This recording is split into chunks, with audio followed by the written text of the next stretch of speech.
make sure everything's okay. Hello. Hey, hi. It is Tuesday. Tuesday. I had planned, obviously, on doing Minecraft yesterday, but I got, for lack of a better term, preoccupied. It was actually my own fault this time. Normally it's like scheduling mishap or people show up and are like, hey, can you do this thing? No, I just got really focused on something I felt like doing. And I was like, you know what? I think I'll shift this tomorrow. Who gives a blahaj? I do. I give a blahaj. But hey, I'm still playing. And you know what? Sometimes Tuesday is better than Monday. Because for Monday, very occasionally, it'll be quite the hectic day. Thankfully, yesterday was not, so that's a sigh of relief. And funnily enough, today was a bit. Not for any drastic or bad reasons. It was just, I had a couple things to do today. And trust me, as someone who spends a lot of time indoors, going outside is something to do. So that's such a piece of self-deprecating humor, but you get my point. You catch my drift. Anyway, on the productivity side of things, I've been kind of meh, but that's fine. Exactly. That's case in point enough. But yeah, I've been on the meh side of things. I am patiently awaiting when I go home, and it's already, today's the 18th. So I have 3 weeks, two and a half weeks, 3 weeks. Yeah. Roughly 3 weeks left. And then scheduling will be fun. But it's nice to go home, and I'm very much looking forward to it because I'll get back into the normalcy of, being me, not being me 4,000 miles away. But that's besides the point. That's for August. Now is July. We got fun stuff to do for the rest of this incredibly hot month, and it's only gonna get hotter. Oh, funny story. So, I came back to my apartment late because I had, like I said, a couple places to go. And I left my AC off, not to waste electricity because bill isn't cheap. And I walked into my apartment, and because the ambient temperature was the same as outside, you know that feeling where the air is stagnant? Like thankfully I have a fan blowing all the time, so it's not super stagnant. But you know that feeling where the air is stagnant? And it's almost like this flat pressure of heat. It was weird because it's normal, that's normal for summertime. But I had felt it once before. And when I walked into my apartment, I got this weird wave of I remember this exact heat. This was the same back in September. What the fuck?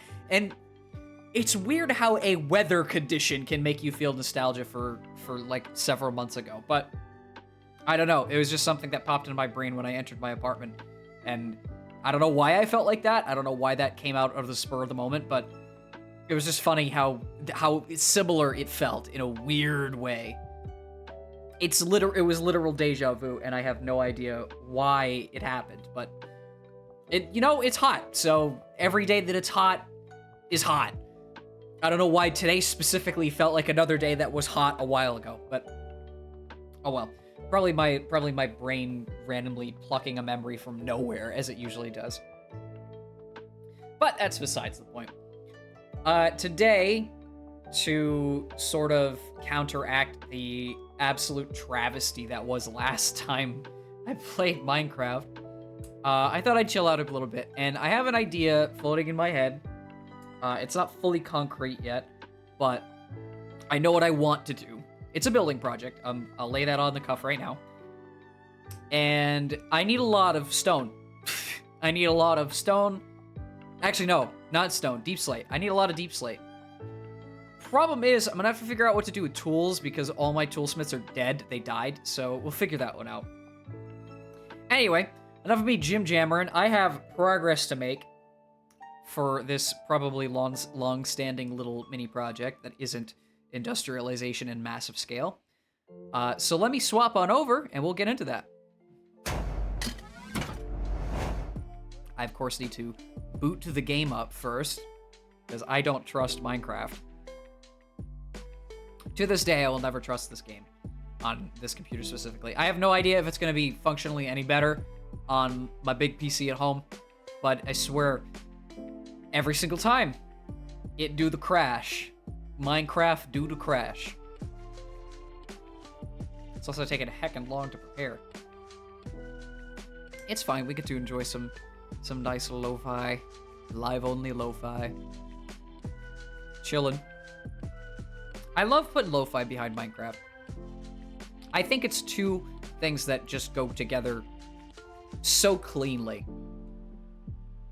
Like, composer C418 did the music for Minecraft for the longest time, before he eventually left to pursue, I think, other musical careers, or he had artistic differences or something. But his music is quintessential to the game because it's this very subtle undercurrent of comfort. And lo-fi, which is literally just chill beat loops with slightly detuned music. It is slightly detuned, by the way, most of the time. Sometimes, what is it? Like analog record noise and other things to give you that old-timey... Lo-fi evokes nostalgia in something that you shouldn't even feel nostalgic for. And with video games, it's like hyper nostalgia. Let me just make sure that I can actually grab the window I'm trying to grab. Oh yeah, last time, I don't know if I was in a rush or I screwed something up, but I managed to not grab the audio for Elden Ring somehow. Unless it just didn't capture. It probably just didn't capture for some reason. But it annoyed me greatly. Let me just make sure that that's not a problem with the audio itself. Where's advanced audio properties? Give me your advanced audio properties. There we go. Game audio. Yep. Okay. So no, it was just a bug that happened last time. I will make sure not to worry about that again. Hopefully. Okay. Game should pop up any second with its glitched as hell menu. Yeah, there we go. Make sure I'm tabbed in, tabbed out. Don't crash on me. Thank you kindly. All right. Back to this magical menagerie of a world that is slowly growing and changing. Definitely took one leap forward, two leaps back last time, though.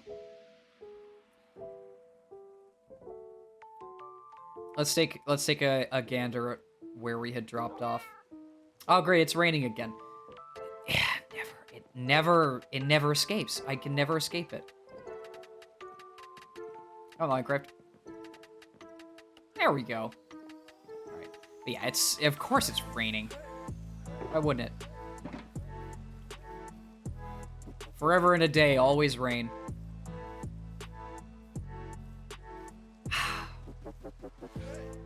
Yeah, so this village, both for golems and villagers, is going to be barren for a little while. I'll eventually try to repopulate it, but I might consider just picking up and moving somewhere else. I can always, like, connect this up to whatever I build next, because I've been thinking about that. I mean, I don't want to just completely drop this and let it go forever, you know? But that loss of the villagers hurt so bad. I lost a mending librarian. I lost a fully maxed out tool and armor smith. The couple Fletchers I had, that was bad. That raid was bad. And all I got out of it was 3 totems. Ugh. Can't abandon the place. I know. It'll always be here. It's not like I'm, like, traveling 6,000 miles away. But at the same time, I built this for the sake of the villagers, so what purpose does it serve right now? The answer to that question is basically none. I'd have to duplicate these guys via mitosis up here, which isn't hard to do, but it will definitely... It'll mess up the farm for a little bit if I actually end up doing that.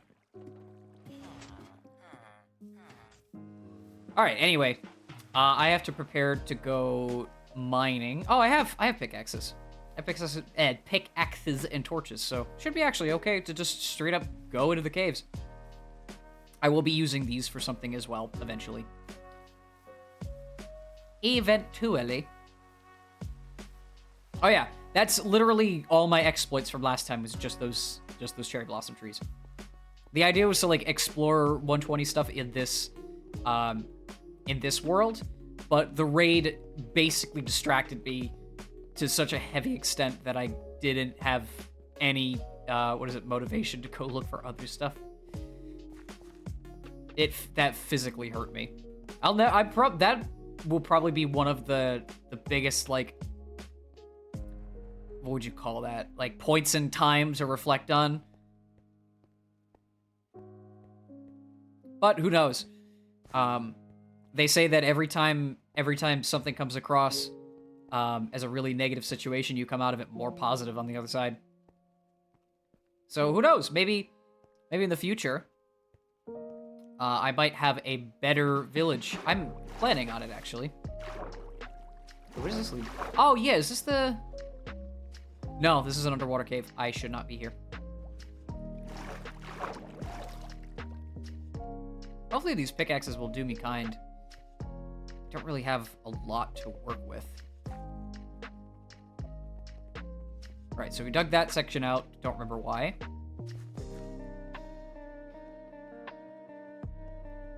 I do still have that diamond pickaxe, I think. Or did I lose it? A lot happened. I might have actually lost it.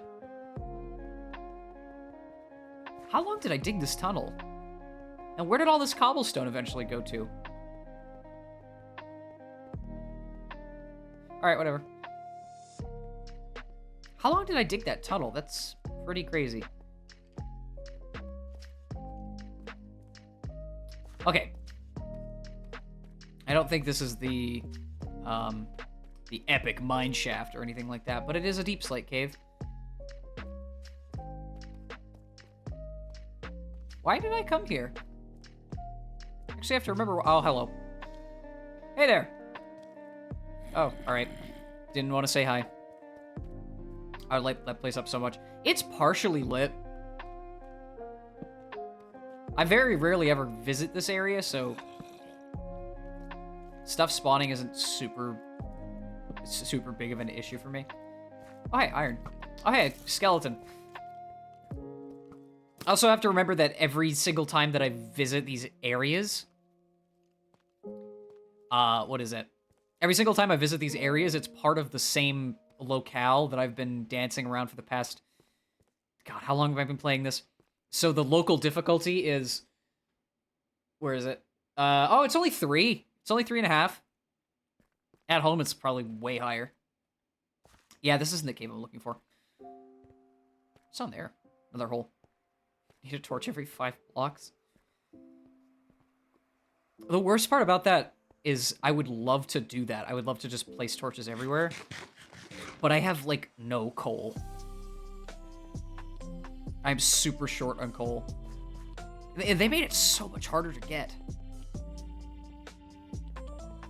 Another thing on top of that is I can make charcoal. Like you turn logs into planks, put them in the bottom, and then use the logs as kindling to actually make the charcoal. But that's a lot of trees. It's basically an infinite source of coal for torches, but jeez, it takes so long to get up to a good stock. Mining and trading is usually... There's the cave.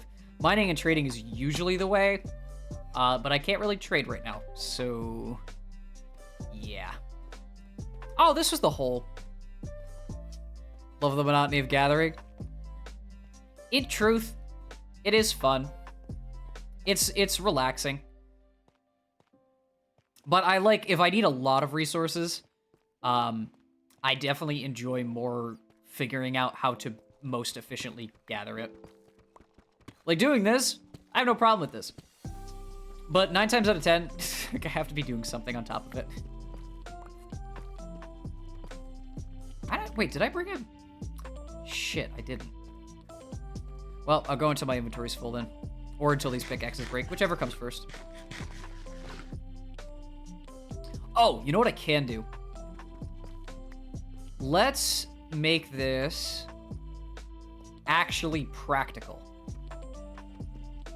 I am going to quad mine in a strip. That way I can collect deep slate and possibly ores. Let's get big caves scare you too much. It's actually a dripstone cave, which surprised me because I didn't think I would stumble across this as early on as I did. I have not gotten all the ores from here yet, I don't think. Ow. And I also haven't explored around because it is so massive. This cave is big. This cave is really big. But I'm amazed that I actually, found it. Because normally I have so much trouble finding caves underground. I know that the Deep Slate, the Deep Dark update 118 made it so that underground stuff is way bigger and way more common and way more open. But my luck is just terrible. So most of the time, I struggle to find even anything close to as large as this. One thing I haven't found, I don't think, is an underwater cave. Like a fully underwater cave. Probably because I just generally lack the ability to explore those most of the time.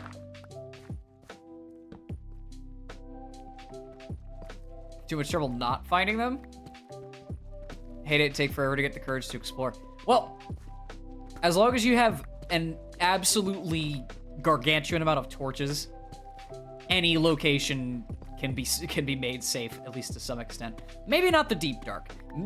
Maybe not that. Maybe not that, but most places, yeah. Also, we're not talking about the Nether because that entire dimension can go suck one, for all I care. Oh, let me go mining for some quartz or some magma blocks. Oh, single pocket of lava. Have fun. Thanks. I'm laughing all the way to the bank on that one. It's so great.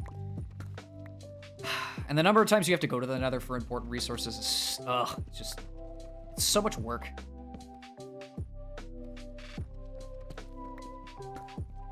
We did trade a mass amount with that piglin last time, which is why I have all this garbage. So at least it's useful for that. Hello, welcome in. Hope you're having a wonderful day. I am basically doing simple mining stuff, so hope it's not too monotonous. I do have a project I'm working towards, so collection is paramount right now. I definitely should get a better pickaxe, though. If I could luck out, because I have 11 levels. You know what? I haven't. Okay, when I head back up to the surface, I'll enchant a pick. I will enchant a pickaxe.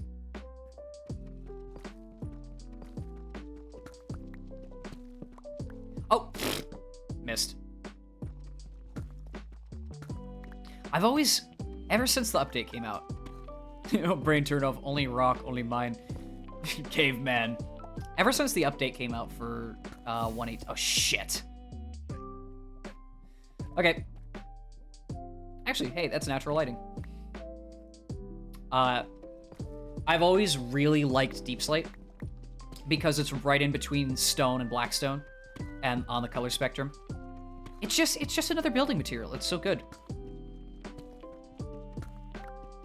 But the problem I have with Deep Slate is it's non-renewable. Like, stone is, well, blackstone isn't renewable either, but it's non-renewable, so every block that you dig out is permanently lost in the world. Yeah, that's exactly why I'm trying to get some Deep Slate, because the bricks are beautiful. But yeah, the main thing is you actually have to get every single block. Like, there's no easy automated way to gather a bunch of Deep Slate. I hope that at one point they add some sort of gen mechanic, but they normally do it early on, right? Actually, no. They added the basalt one way late in development. Like, no, actually, now that I think about it, when did they add the ability to make basalt? Because I know you need soil, ice, and lava. Was it like after or the same update? I don't remember. Point is, Deep Slate is such a pain in the ass to get both because you physically have to go in caves and find it, and it takes longer to mine than most other blocks. It has a toughness whatever of stupidly high. It's not obsidian, but yeah, you can't insta-mine it either, exactly. That's what I meant by the toughness rating. It's a pain. It's such a cool block, too. Why make the cool blocks be such a pain in the ass to get? Also, I'll probably need this for later.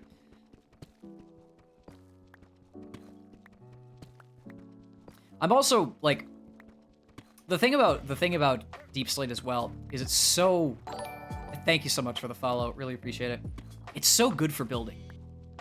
It's out and out one of the best blocks for building like castles and like rustic settings and other things, paths, even industrial builds. It's such a good material because of the amount of like ways that you can convert it into other blocks. You can smelt it to make classical deep slate like what we're seeing here.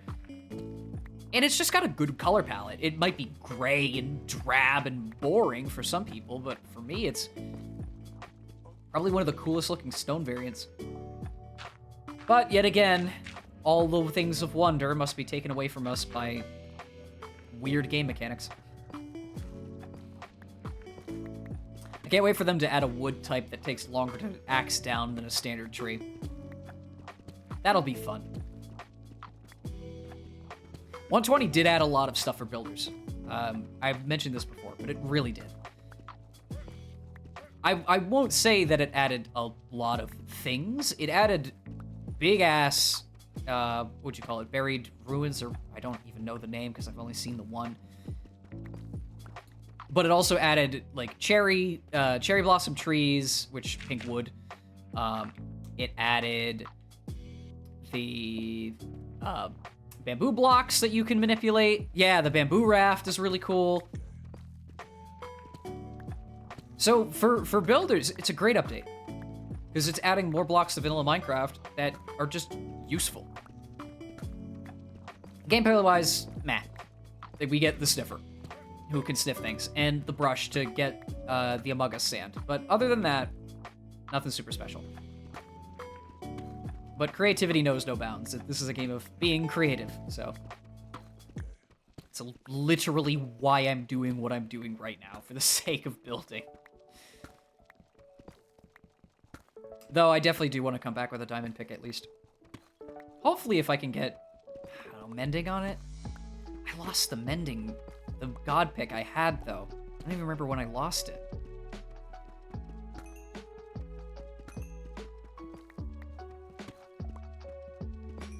One of these days I'll get it back. There'll probably be a villager repopulation mission at one point or another. But who knows? Knows. I'll make sure never to make that mistake of starting a raid in an open village ever again. I enjoyed the architecture of the village I was building, though. It's just, now I understand why people don't let the dumbass villagers roam free. Because they'll just die if anything comes close to sneezing on them. They're about as tough as gnats.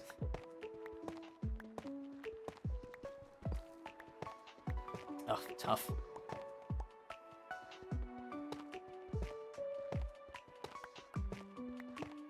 Tough's an interesting block, too. Doesn't really have any utility outside of filling in space, though. At least in my opinion.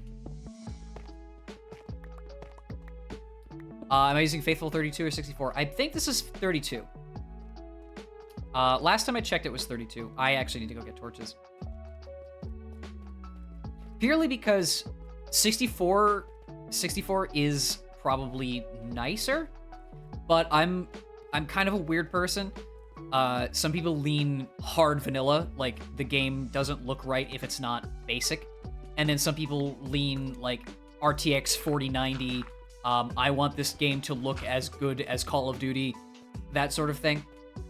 I lean kind of in the middle. I want this to look modern, at least to some extent, so it doesn't look like I'm playing on a PC in 2010. but I like the classic look of Minecraft still. I think that just adding a bit of sharpness to everything adds. Sadly, Faithful, I don't think has... actually, you know, it's been a couple weeks. I could probably get it again. I did sort of rush to grab all the Optifine stuff for 120, so maybe Faithful got flat updated to 120 now.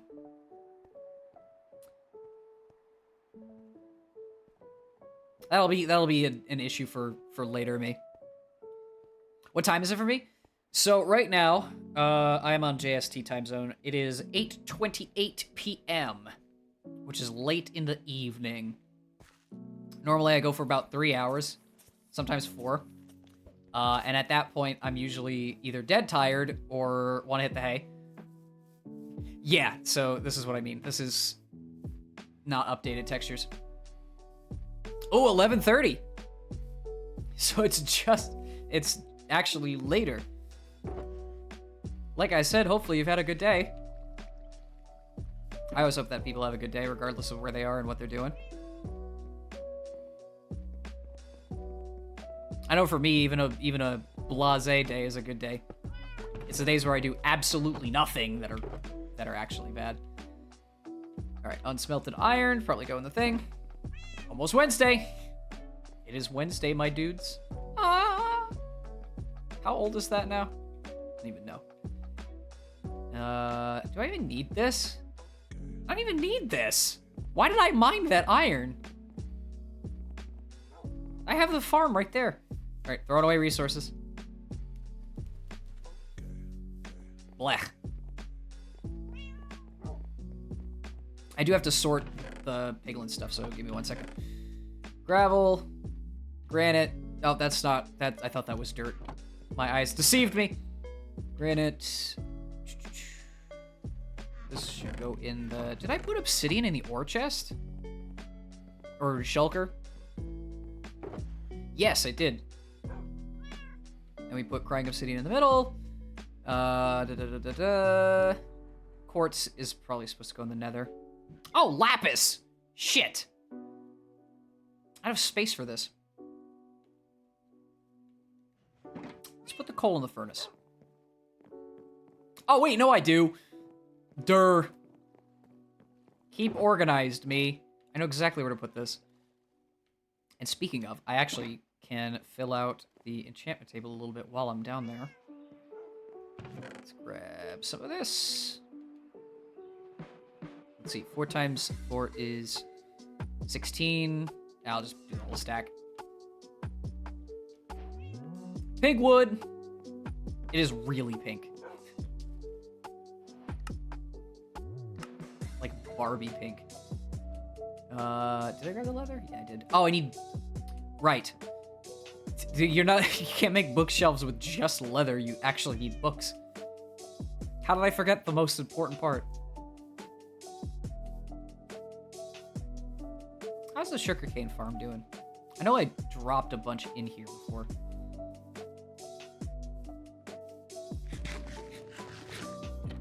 Let's see. Yeah, alright, so I'm gonna grab that. That should do me just fine. Probably could expand this out too. One thing at a time. Again, I'm not really focused on this village right now because it's ghost town. I probably would have stayed focused on it if the raid didn't happen, but I made a decision, and it was a bad one, and we take the L's on that. Plop. Books. Bookshelves. Jeez, it's so expensive. What a grand idea, making bookshelves cost as much as they do. Let's start from the back. I think I have extra books, too. Oh, just enough to make one more. Crafting table, nope.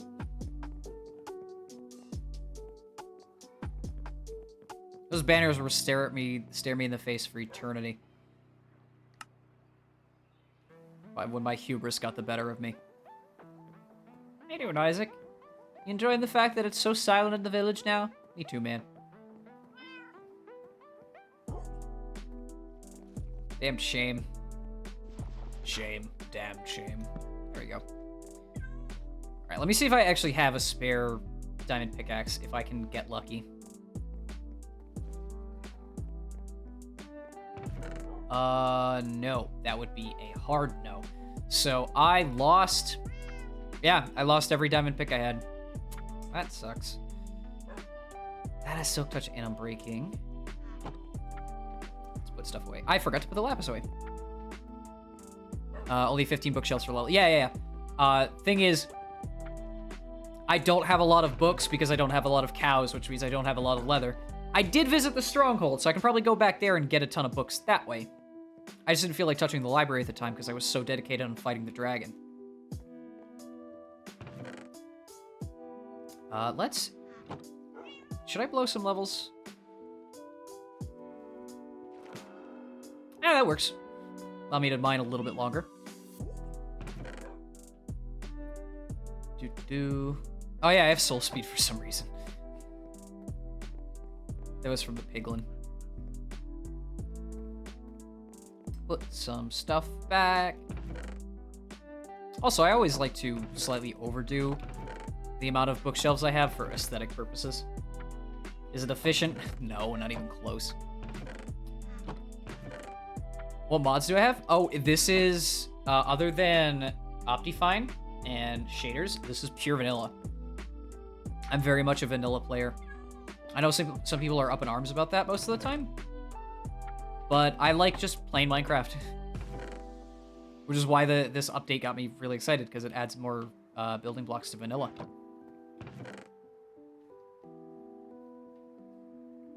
These go. Right. And is this the mob loot chest? Yes. Why do I have nether quartz up here? Not questioning it. Only client-side mods, but quite a few. I never once will say that mods are not fun. That's something I've noticed. People are either like, oh, vanilla is the best way to play and you shouldn't add any mods, or mods are the best way to play. It makes the base game is so boring. How can you play the base game? It is fun. The whole game's fun. I just have to be in the right mood to do mods and such. Normally it's friends. Normally friends are like, hey, you want to play Minecraft with mods? And I'm like, yeah, sure. And then we play it for like 2 weeks, and somebody beats the game in 5 minutes, and it slowly stops being fun because now then it becomes a grind fest, and you get the gist. Thought I had space in that chest. Did it? Damn, did it magically become nighttime, or am I crazy? Must have progressed the daytime while I was in the portal.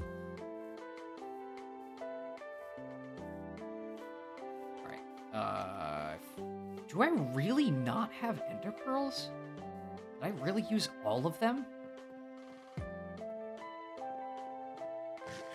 Yes, I did. And I know exactly why I did. That was back when, what was it? That was back when I had to go fight the Ender Dragon and magically broke one too many of the damned, what was it? One too many of the damned Ender Eyes, and had to go all the way back and get one.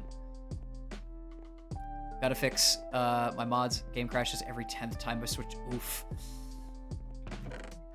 Yeah, I don't know if that could be a conflict, or that could be just the game client hating your guts for putting mods in. I mean, people have thrown 500 mods at Minecraft before. So if anything, it probably is... It's just conflict. I've seen massively modded clients. It's kind of insane. Paper. Where did I put? There's the paper. I have too much.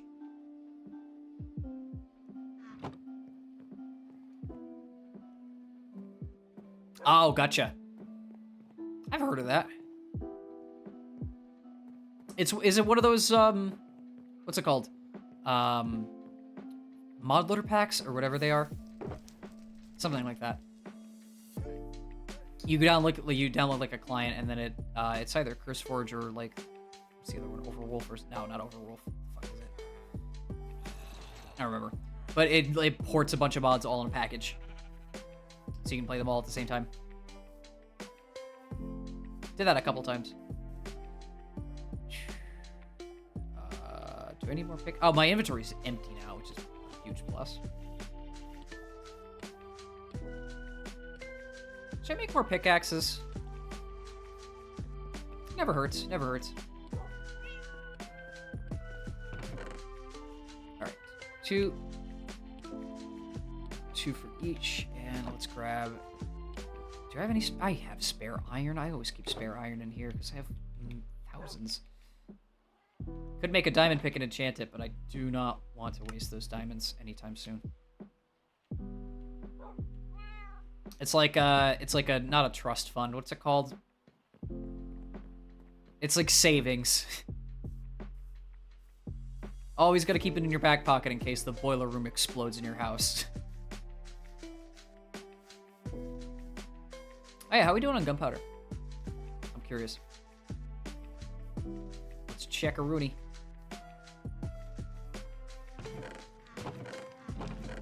Decent. It's weird how it's all on this side. I might have placed it there. Probably placed it there.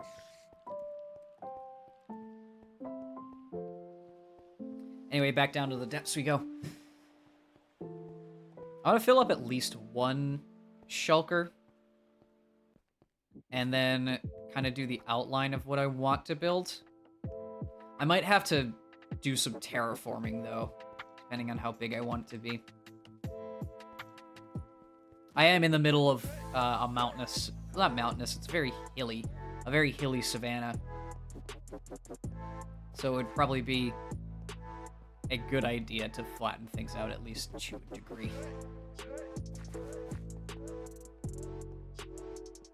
I've done terraforming in the past on other friend servers. But back then... Nah, actually, I had basically the same amount of time then as I do now. It's just a dedication thing.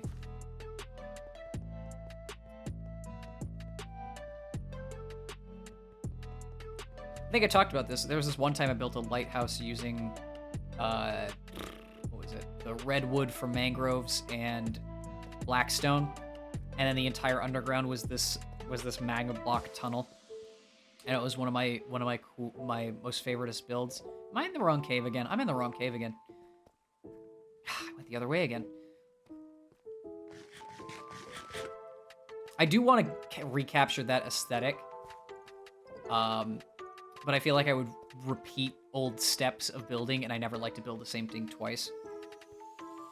Built a massive mansion on a server and never built it again. Let's see, what else did I do? I built a volcano with almost like a hanging set of platforms inside, and I never built that again. I started work on a castle, and I never built that again. I never want to do the same thing twice, because the more that I figure things out, and the less I retry to old steps, the more little build nuances I'll pick up. I'm no professional by any means, but learning is always an uphill battle. Okay. Ow. I probably should put stairs all the way down this. Who knows? Depends on what is most practical. I don't mind breaking my ankles every so often. I forgot torches. Hydrate, thank you. Talk so much, sometimes I forget to drink. I'm gonna do myself a favor. Oh, wait, we are on bright. I did forget torches, though. That's kind of bad.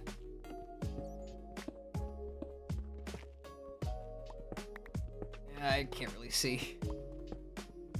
I could have that shader that makes it ultra bright, but that feels like a cop-out. Oh, you know what I can do? This is probably a stupid idea. Hey, now I can see. Tunnel's gonna be dark when I'm done with it, but at least I can see now.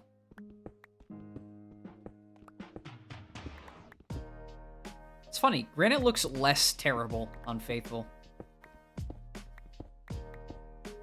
It's got this weird salmon color regardless, but at least it's presentable.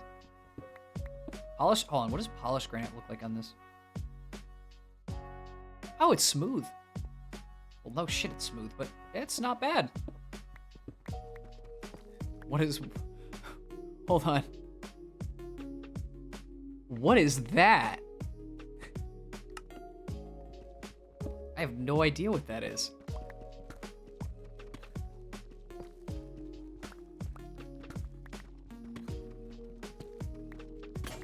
Oh, shit.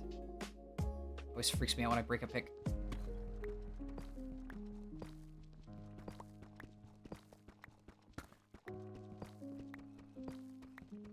Wonder how long I've got this tunnel to be. It's already starting to get, look at that. I've been digging for, what, a minute, and it's already dark up to this point. Reminds me of, what's that one music disc? 13? 11? Is it 11? 11. I don't know why I thought 13. And people have made animations of what the audio represents for Music Disc 11. And it's all like, guy in cave or in mineshaft going down tunnel. Finds portal, lights portal. We should have different chests for the wood types. I wholeheartedly agree.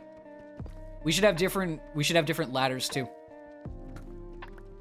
We already have signs, fences, boats, all those things. We should have chests and fences too. Having them be the same oak color all the time is kind of annoying. But yeah, as I was saying, like, all I can think of when I see this tunnel is the guy running down for the 11 disc. Or the back rooms. No, not the back rooms.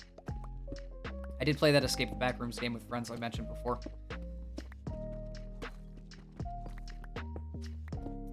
The my best friend who actually wanted us to play it together genuinely has fun with it, even though it mildly freaks him out, which he's a big baby. But he doesn't want to play it unless there's new levels, and they only come out like once every month because the devs are still updating it. So we'll hop in, play for like 4 hours on a late night, and then we won't touch it again for like 3 weeks. It's like, but I want to do fun stuff in the Oblivion mod thing. Only reason I say that is because we look like Oblivion NPCs when we move around in that game.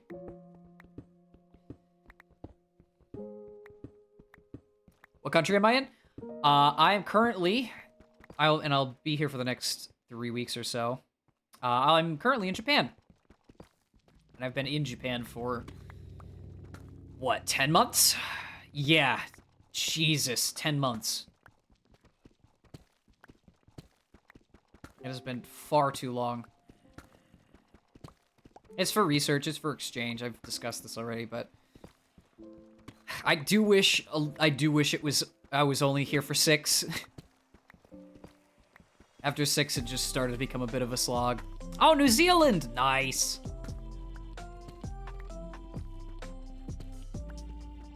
Always wanted to go. Actually, most of like areas in the Pacific I've wanted to go to. I mean, Japan was the big one because it's always been like on my bucket list of places to go, and I had the opportunity via university to do it, so that's a plus. But I've always wanted to go to like Australia, New Zealand, Polynesia, even Indonesia. I don't know how much of a good thing that is, but it seems fascinating, at least to an extent. And traveling, you know, as a tourist, you get all the good. So I need to travel more. I've discussed this with my parents. We should definitely travel more. As tourists, of course, not living. Living is a whole nother beast. But like, spending 2 weeks in Europe, or spending 2 weeks in Australia, or something like that. Of course, yeah, I wholeheartedly agree with that. It's just, on one hand, it's a very big commitment for a lot of people. Most types are stationary. Yeah, the flying, exactly. I was gonna get to that. But it's a very big commitment for most people because you're not just, you know, it's not just like you're driving down the street. You're taking a plane to go places. And you'll be there for a while with no easy access back unless you can spend more money. On the topic of that, flying sucks most of the time. Not because it's scary or because they don't know what they're doing or anything like that, but because it's ludicrously expensive. The food sucks, and regulations are kind of all over the place depending on where you are. Yeah, exactly. Exactly my point. Affording flights is like barrier numero uno for most people when it comes to travel because to be a little bit directly honest, when I flew from the East Coast US, which is where I'm actually from, over to Japan, it was a 14-hour flight, straight flight, and it cost me 1,600 US? I think 1,600 US, which at the time, which was basically last year, felt like a lot. It felt like a lot for nonstop. I mean, it's 14 hours, I get it, but that felt like a lot. In 3 weeks, I'm going back home. It's $2,200 now. It's gone up by $600 in a year. So yeah, money is a barrier to entry for people wanting to fly all over the world. If you have the money, yeah, I'd say go for it. But most people can't. It's a pain in the ass. Still want to go to Japan. I will say, it's a very wonderful country to go to as a tourist. As a tourist. To live there is like living in any other first world country. Truly. You have to worry about taxes. Everything's compounded on you like it's a city. It's just living. Tourism-wise, it's fan-fucking-tastic. It's like one of the best countries to go for tourism. And I will absolutely, in the future, come back here as a tourist, hopefully with my folks. So that way we can enjoy it together, and I don't have to constantly video call them every single day, 4,000 miles away. Exactly, yeah. I know that what the shit? Oh, that's fun. I know that there's people who have made it their, what's that? They've made it their lives mission to pick up and move somewhere completely different. And honestly, respect for that. I'm not that sort of person. I enjoy being in one place most of the time. And traveling, like, going on trips for like a week or 2 weeks is not an issue. This whole experience was super destabilizing. Oh, don't you dare, cave noises. Problem with New Zealand is anywhere apart from Australia, it's a long flight. Yeah, because you have to fly over the Pacific, right? Activated extra. Yeah, I don't know why. I guess it was because either Optifine couldn't load the shaders or something with the texture pack. I think it was Optifine. What a whale. But yeah, I have a traveling bucket list for sure. But obviously it's not something I can just pick up and go and do right now. Not because money is tight. I actually have a decently, we're decently comfortable monetarily. It's still always a pain in the ass, but we're not in any position to like splurge on plane flights or cars or house maintenance or anything like that. So like flying to 50 different places and having a ball being a tourist is not on the list of things to do right now. Just getting me the ticket home was a struggle. So, for where I'm going to the UK, it was 30 hours, 1 domestic, 2 international, 1 14-hour, and 1 13-hour. Oh, but that's a multi-hops. That must have been tiring. I'm thankful I only got the 1 stop. Oh, hey, is this I think this is a geode. Yeah, it is a geode. It's time for Pretty Purple. I wonder if I could use the amethyst for anything. Stop in Singapore 2 days each way. Ah, so you had an in between. Gotcha. Oh look, a geode. Haven't seen one of these yet. At least on this world. This is literally just a giant, like, speaking of tourism, this is just a giant tourist attraction while you're mining in a cave. It serves no purpose other than pretty purple crystal and funny step, but it's pretty purple crystal with funny step.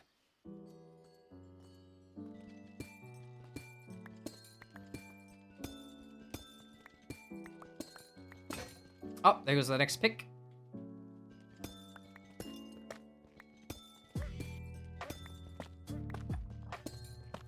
Wonder if you could make, I feel like the sound is kind of default, but I wonder if you could make a music machine using the amethyst crystals.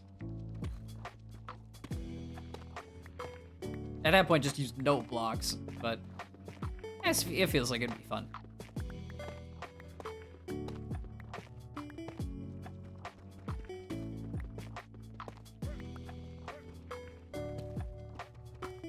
If anything, you know, the traveling has given me some, what is it?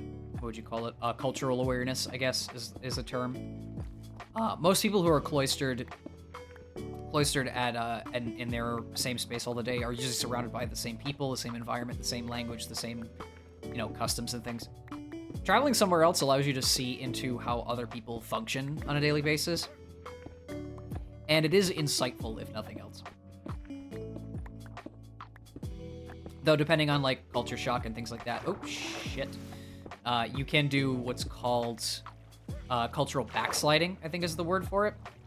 Where you realize that the rose-tinted glasses that you had for XYZ country is not all it's cracked up to be. And instead of, like, embracing the differences, you shun them, and that's never a good thing. And I've seen it happen with a couple people. If you're a New Zealand citizen with New Zealand passport, you can just go work in Australia. It's great. Really? I didn't know that. That's kind of awesome.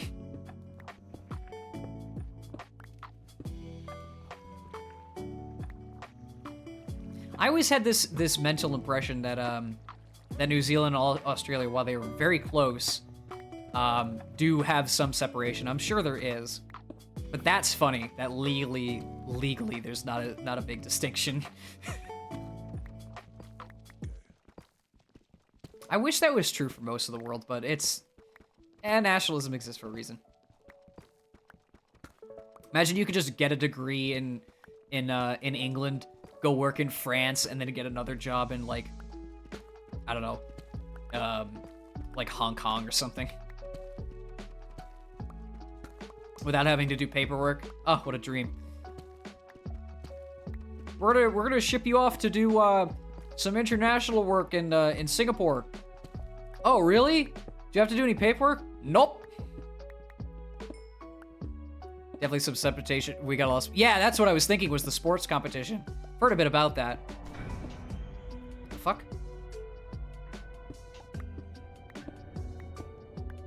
What the fuck is that? What the hell was that? Was that cave ambiance? What the fuck was that? But yeah, that's I've heard. I'm not sure if this impression is wrong, but I've heard at least, like, competition-wise, like New Zealand and Australia are at each other's throats with sportsmanship. Still have to go through normal airport stuff, but you can work on Australia if you have to. Yeah, cool. But yeah, like, Australia-New Zealand rivalry is extremely high, and that's my general impression. What kind of cave did I find? I genuinely don't know. I heard the noise, got freaked out, and still don't have an impression of where I'm supposed to go. So I'm just gonna keep digging quad mining.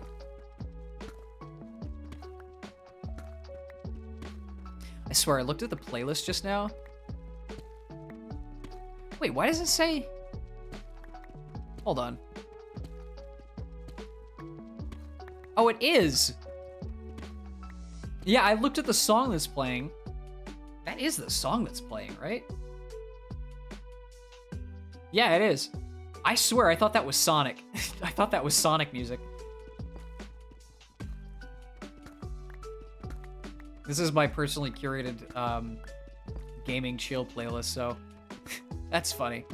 It sounded almost exactly like almost like a Sonic Mania song. Sonic the Hedgehog. What a fascinating soundtrack. Out of interest, how much of a difference can you tell between New Zealand and Australian accent? I am a naive American, so not very much. But if someone held me at gunpoint, I would definitely have a hard time. But I won't say that I can't tell completely. Like, there is I'm sure it's far, far easier for someone who's actually from, like, I don't know, what's a good place? New South Wales? Those Kiwis can hear a lot of different... Yeah, that's what I mean. If, like, someone from New South Wales listening to a New Zealander, or someone from New Zealander listening to someone from Sydney, for instance. Mind you, mainland Australia has, like, a bunch of different accents, too. But, yeah, I would assume that there is differences. Again, I'm a naive American. The only accents that I can tell severe differences with are anything that deviates from the non-regional dialect. The South, the Midwest, the Southwest, the West versus the East, Canada. Accents are fun. For native English-speaking countries, it's really the only distinction that they have between each other. Like, the United States and the United Kingdom, while they're both basically conglomerates, one has a very distinctive, almost like plain accent, where the other is much more British, for lack of a better term. There's obviously a million different accents in the United Kingdom. Welsh, Irish, Scottish, fucking Liverpool, Yorkies. North versus South London is even slightly different. But it's the same level of distinction as the US. It's all over the damn place. But it's the only identifying factor that different English-speaking countries have from each other is their accents and their slang terms. Because otherwise, it's the same language. When I went to Europe, I mainly England, saw a bunch of relatives. It's funny, the things our accent they found sounded weird or funny. Sometimes, I don't know if it's just because it's subtle or because the words that are being used are...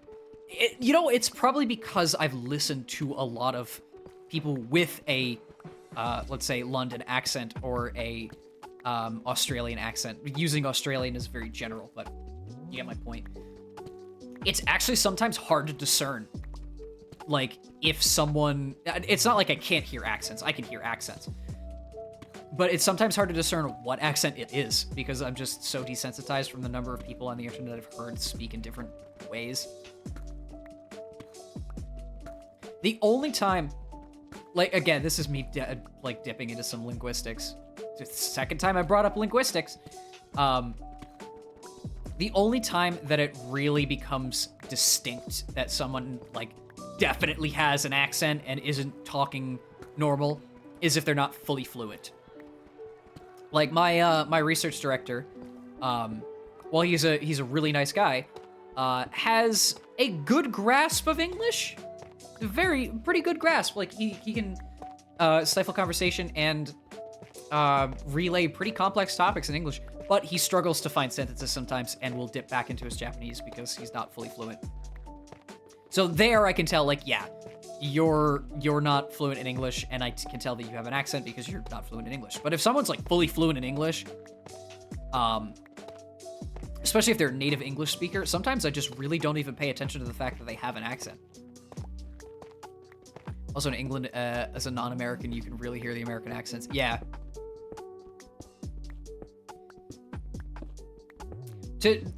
I've always considered American accents, and by extension, even some Canadian accents, to be very flat. Very flat. I don't know if that's just a America-centric perspective, but it feels like there's no character. It's very neutral. there obviously is there is an accent. It's not like there is no accent. The number of Americans who say that they don't have an accent is staggeringly large. Yeah, Texas has a pretty strong accent. It's not the strongest in the South, though. It's just the one that people often turn to just to point out that they have a strong accent. It is very distinct. There is a stereotype, of course, because accents in the US are always stereotypes. But if you want like a really strong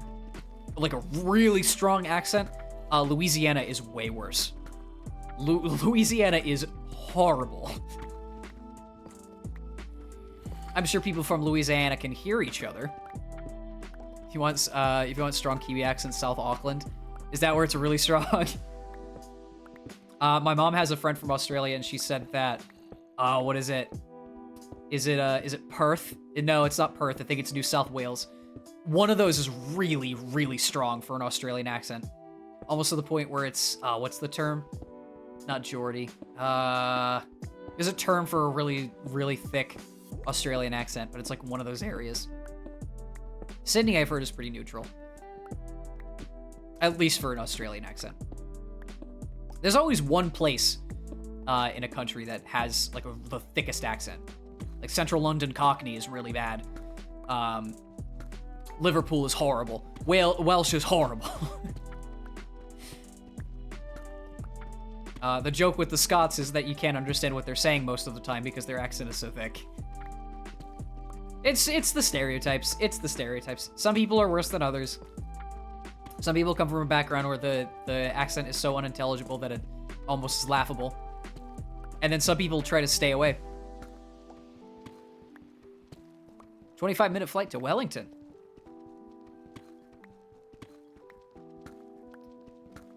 That must have been chill. Hydrate, thank you. I'm used to long ass flights, so that must have been very chill.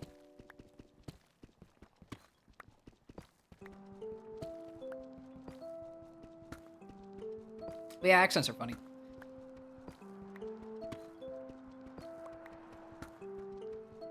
The linguistics I took in college definitely gave me a bit of an incentive on how like language works. So like I said, it's not like I'm aware of how speech is, and it's not like I've turned a blind eye to it. Do some quite short flights here. Thank God. I would hope so. Case in point, if you wanted to fly from, let's say, because just to show how big the US is for no fucking reason at all. If you want to fly from Boston to Los Angeles, that's like 9 hours. Mind you, it's the same country. That's a domestic flight. That's 9 hours. That is horrid. I mean, you're flying crosswind, mind you, but still. So having a domestic flight that's 25 minutes must be a breeze. And I don't mean that as a pun.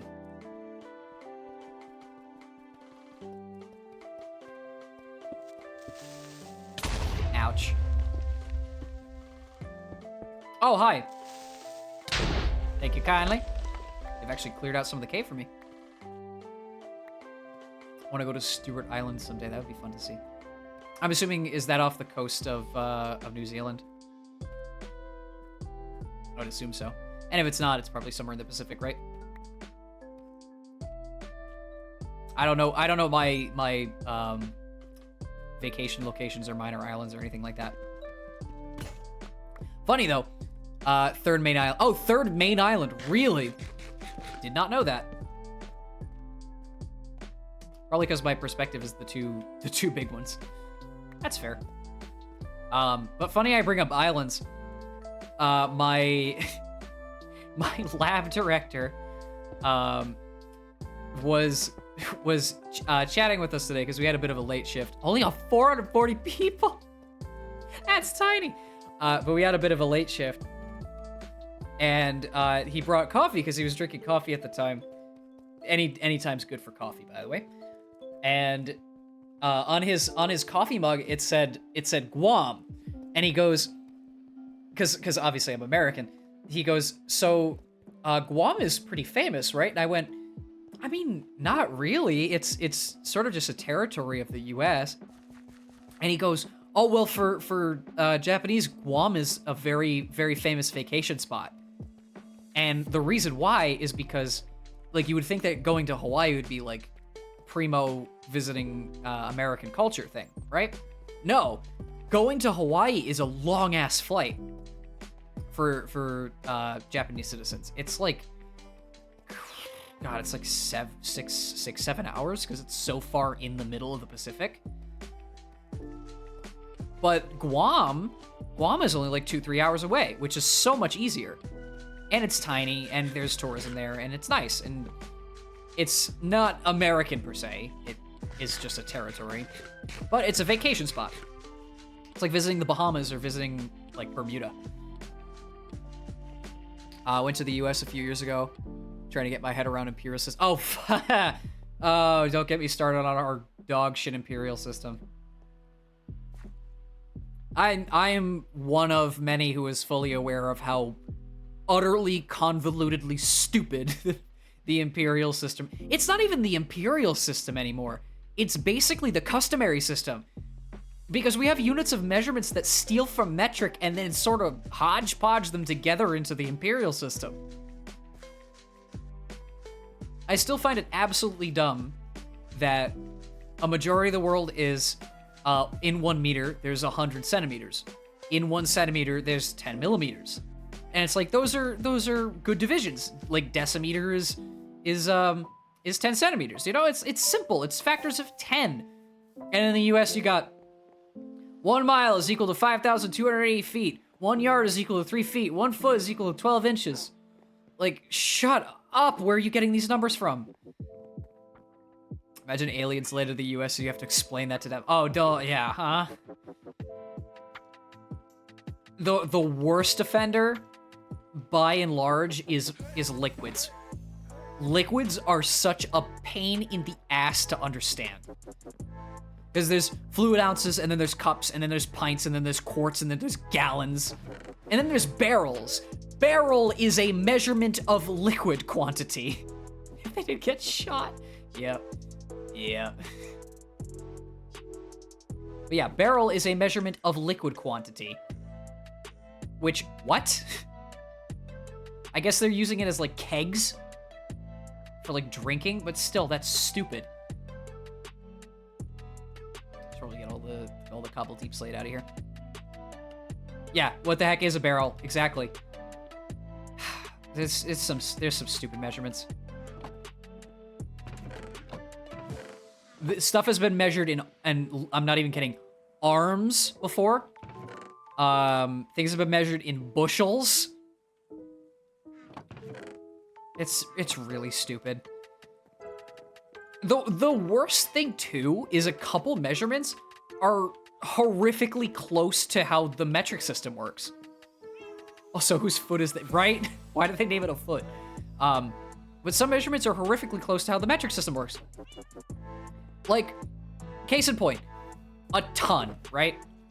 When most people think of a ton, I'm saying globally, when most people think of a ton, they think of the metric ton, right? 1,000 kilograms. Easy, simple. But that's TONNE, right? Metric ton. The American imperial or customary, or however the hell you want to say it, ton, which is TON, is 2,000 pounds. And 1 kilogram is 2.2 pounds. So where the fuck are we getting these measurements from? This is heavily off topic, but if given the opportunity, would you forge a sword with someone? Forge a sword with someone? Like actual blacksmithing? Honestly, yeah, I think I would. It seems like a fun hobby. I don't know how effective it would be in, like... I've seen blacksmithing videos. It's such great craftsmanship. But the amount of work that goes into, like, tempering and quenching and all these different things just to get the metal to, like, cure properly, it feels like if something goes wrong, the entire sword just becomes a brittle mess. And that ever so slight, like, you can fuck up scares me. Just a bit. That and, you know, If you burned yourself, it's not like touching a hot frying pan. You'll fucking singe your skin right off if you're doing proper blacksmithing. It's bad. It's bad. Looking at stuff earlier, and there's a place that allows you to forge a sword and everything with guidance. Okay, so then there's safety protocols. But most of the time, like, people who do blacksmithing as a hobby, that just looks so dangerous if you mess up. Then again, fear is often the preventator of many a fun activity. So, shouldn't let fear get in the way. Hi, good to see you. Hope things are well. I'm really well. Having a very chill week and hopefully anticipating returning home, which is keeping me going. Hope things have been well, like I said. Oh, lapis. Scheisse.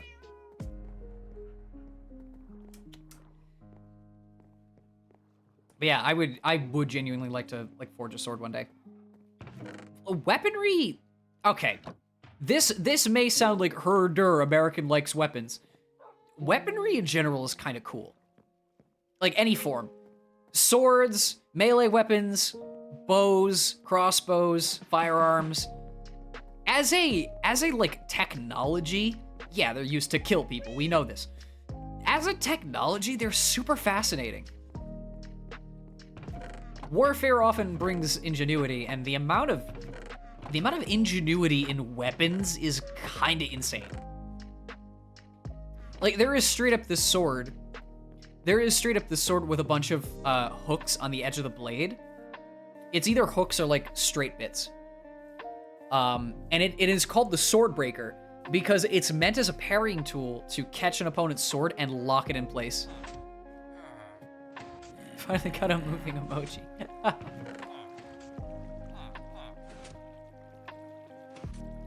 Not to get a medieval on you, but I inherited spear from my grandpa. That's absolutely sick. And also, we're sort of talking about all weapons, so also welcome. That is awesome. I wish it was that cool.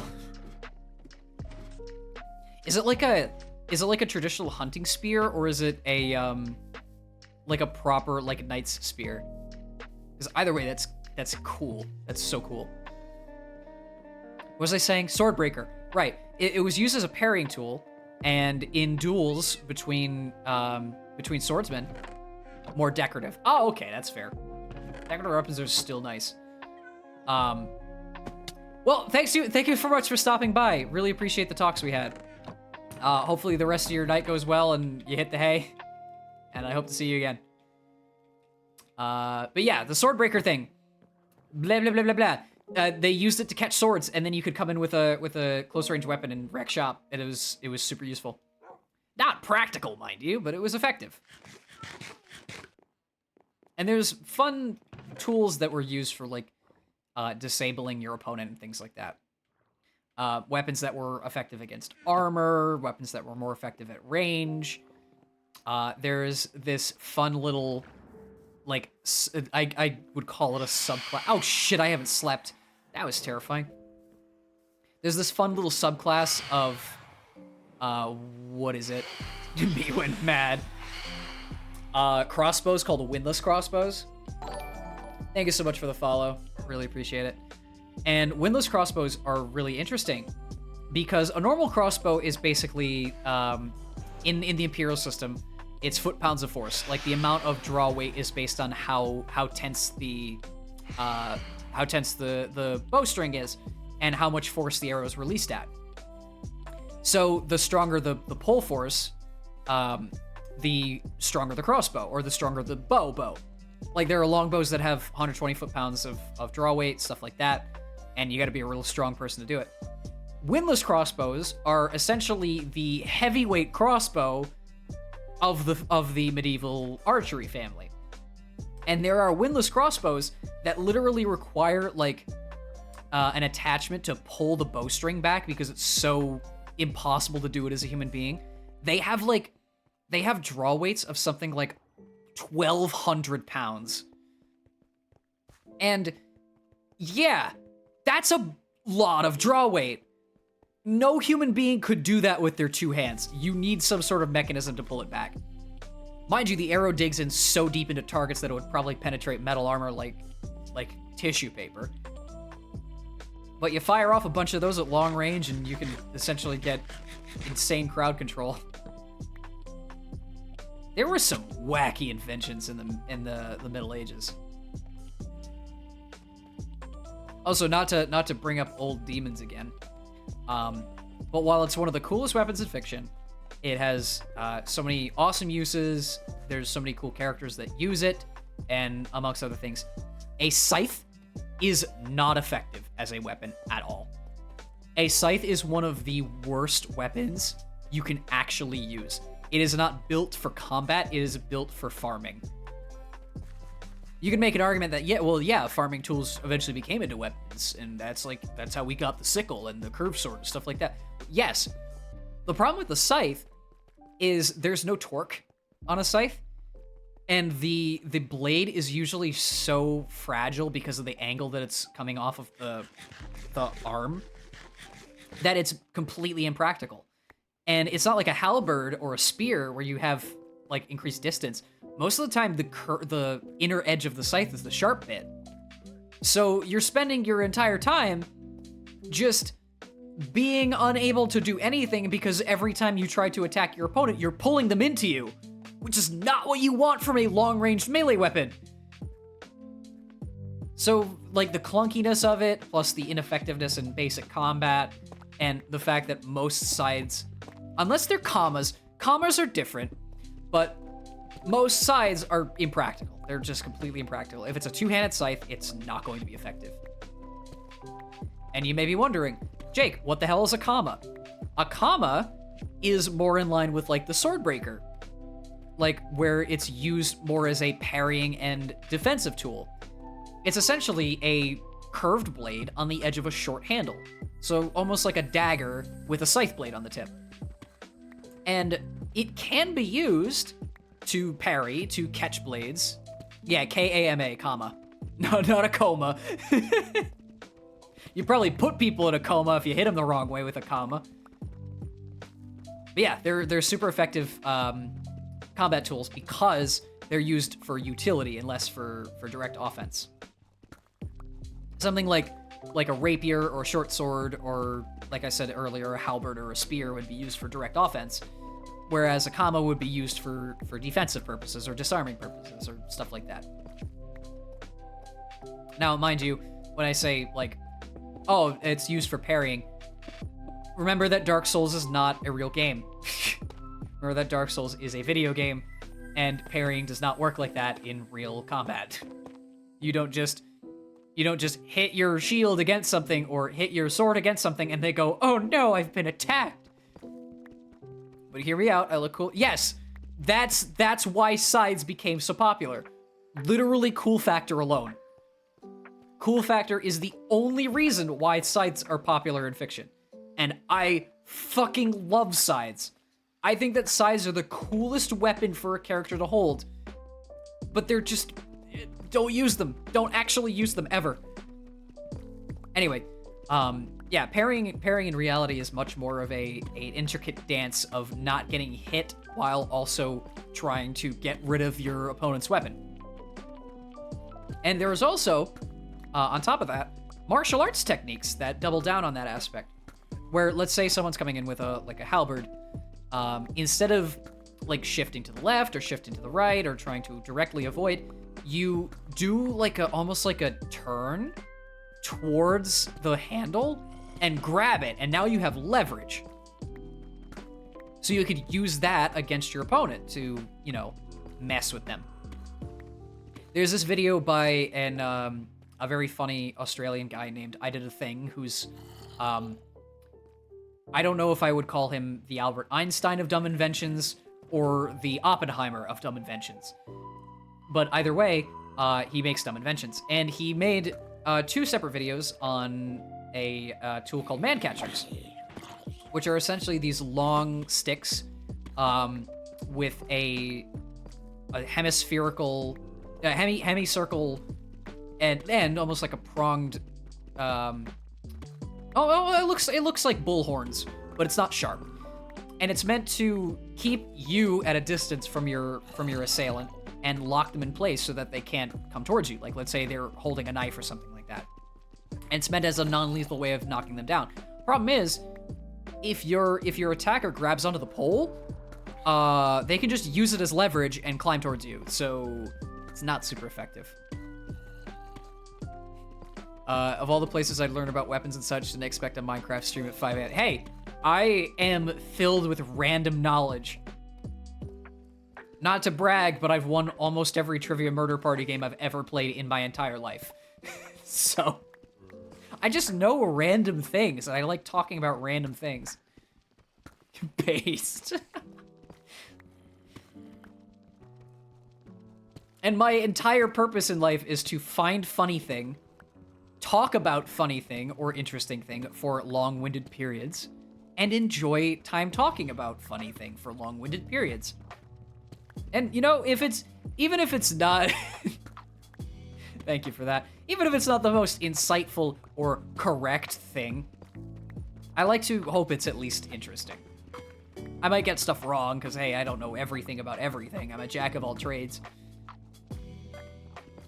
But if you get me on a roll, I'll at least tell you what I know. I had this image of this, like, this guy in the bar, right? It's just someone sitting in the corner of the bar, and it's like, hey, you want to know about quantum mechanics? All right, sit down. I got a long story for you. And then he just goes into this massive, like, diatribe on the history of quantum mechanics or something stupid like that. Be that guy. Be the guy in the corner of the bar telling random people about quantum mechanics. We need more of those. We need more people who know things talking about what they know. And I do mean know. K-N-O-W. N-O-W is the word now. But yeah, I like weapons. I've watched a lot of like blacksmith videos. I've watched a lot of weapon analysis videos from channels like, what is it, Chadiversity, or what's his name? Yeah, I think so. Skullagrim, Todd's Workshop, Jorg's Brave, who does slingshots. My random walks on the internet take me to all different places, and I found quite a bit of fun content in that vein.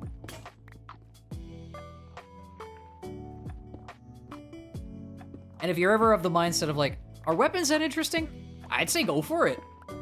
It's like watching a documentary, but it's actually entertaining and you don't have to write an essay about it afterwards. The one thing I hated about learning about things in school is you always had to write an essay about what you learned about.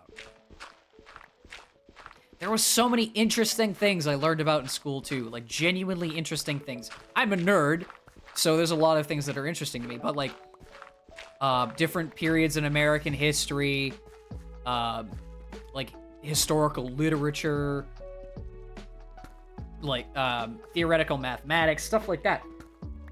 And when you take the veil of school off, they are genuinely interesting topics. You don't have to know about them, or you don't have to understand how they work, but they're genuinely interesting topics. Problem is, let's say you're learning about, I don't know, let's say you're learning about a war between X country and Y country in year, right? It would be interesting if you didn't have to write an essay about who each person was, how big their armies were, when it took place, why it took place, how long it lasted for. Like, I don't need to recite trivia on the thing that I want to learn about. I just want to learn about the thing. Too many things that went over my head because it wasn't taught in the way I was interested. Yes, exactly. Like, okay, I'm gonna go off on a really, really aggressive, almost like an educational mathematical tangent. And I absolutely love this anecdote. But if this was taught to me in school and I was tested on it, I would absolutely hate this. Ready for this? Okay, so you have two numbers.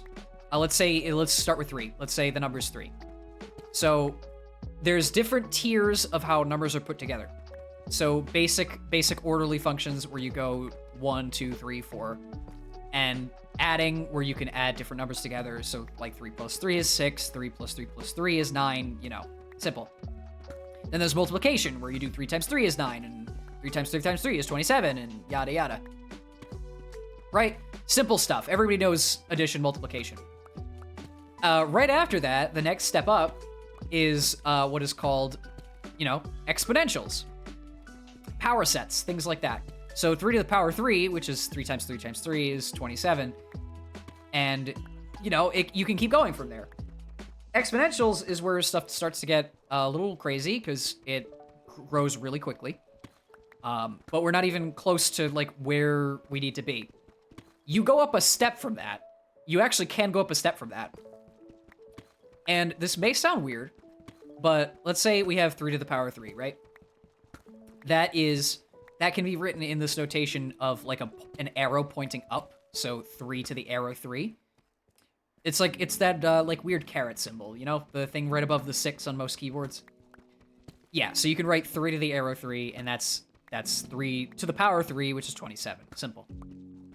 You go up a step from that, and there's something called tetrations, which is essentially fourth order combining numbers together. So, repeated addition is multiplication, repeated multiplication is exponentiation, and then repeated exponentiation is tetration. So, 3 to the power 3 is 27. What happens if you do 3 to the power of 3 to the power of 3? So 3's up in a chain, right? You get 7.6 trillion. So we're already in a place that's absolutely fucking ridiculous when it comes to numbers, right? 3 to the power 3 to the power 3, and we're already in the trillions. We're not even close to done. So now, what happens if you take that 3 to the power of set and make it so that the number of 3's in the number of 3's that you're raising is that big ass number. So this is now 3 arrow 3, right? So it's 2 arrows instead of 1. What this means is that you're doing 3 to the power of 3, so 27, and then that 27 times up the ladder. So now we're doing 3 to the power of 3 to the power of 3 to the power of 3 to the power, and we're already in stupid territory. After a certain point, you can get that, remember that 7.6 trillion number? That's how many 3's are in the ladder of exponents. So you have a 3 with 7.6 trillion 3's on top of it. So we're at a number that is bigger than the number of atoms in the universe at this point. I'm not even kidding. It's that big. And we're not even close. So you take this crazy stupid number, right? 3 with 7.6 trillion 3's on top of it. And we call that G1. All right?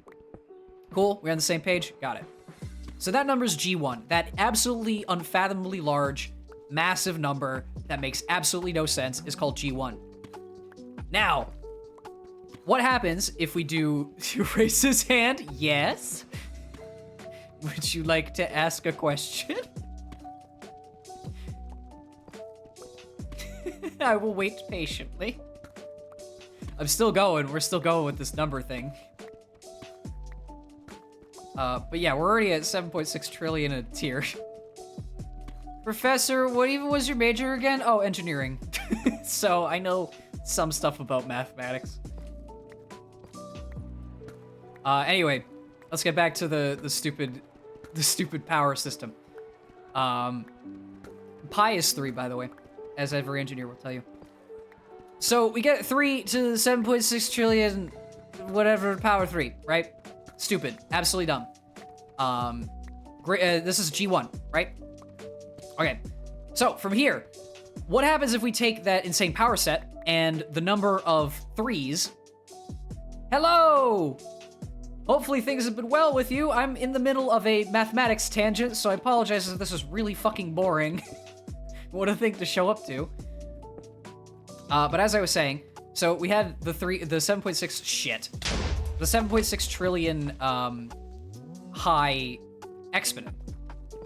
Now, what if that exponent was G1 numbers tall? So the unfathomably large G1, which is 7.6 trillion power sets.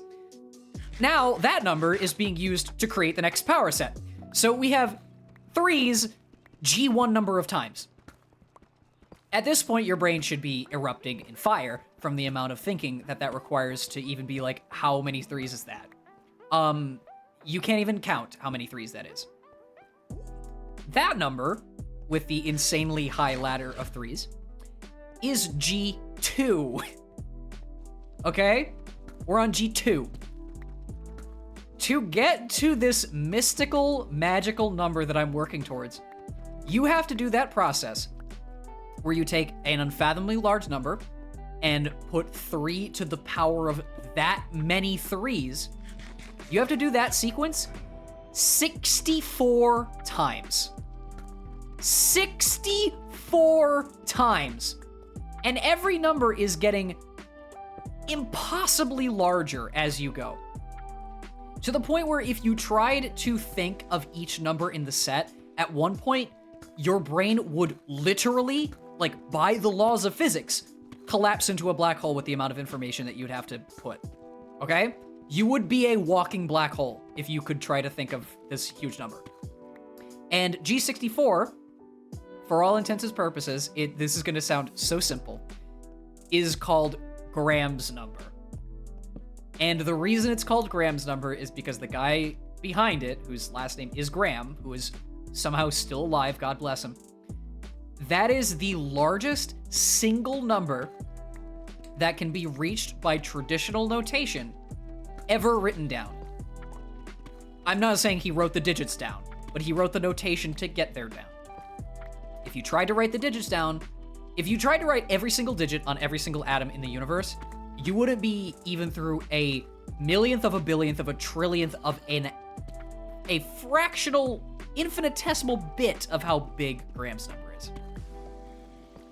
So yeah, you can go home and tell your folks about how cool and amazing and wonderful the largest number in the universe is.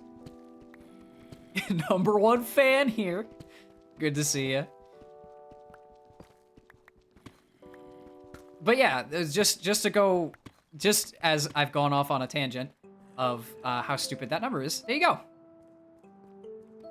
I'm at the gym. Get those deadlifts in. Hey, you know what? Tell Death he can't come back until he does Graham's number of reps. All right, we square on that? You have to do Graham's number of reps. For those who have heard the whole lead up to what that number is, you're gonna be trapped there for eternity. Eternity in a day. Hate to break it to your Lord Savior wrong. Oh, did he die in Aww. I thought he was still alive. I remember seeing an interview with him not too long ago. That's sad. Rest in peace, King. Damn, time fucking flies.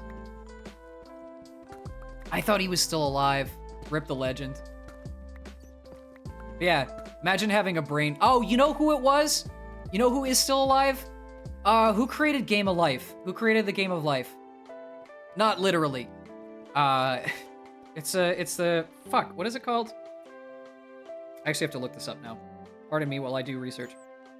Game of Life. Conway, thank you! Yes, Conway's still alive. John Conway is still alive. That's who I was thinking of. I forgot that, I didn't realize that Graham passed away. That's really sad.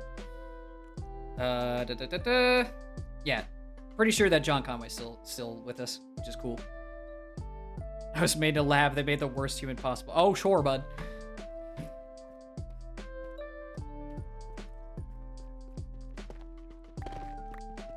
To do the same amount of reps you can do right now? That is an argument waiting to happen. Oh, wait, it's already happening. Don't tell me he died too. Come on, man. What is it with this? Don't tell me he died too. All these heroes. Oh my god, are you kidding me? What if, you know what? Okay, listen. We lost 3 years, all right? I'm still living in 2020.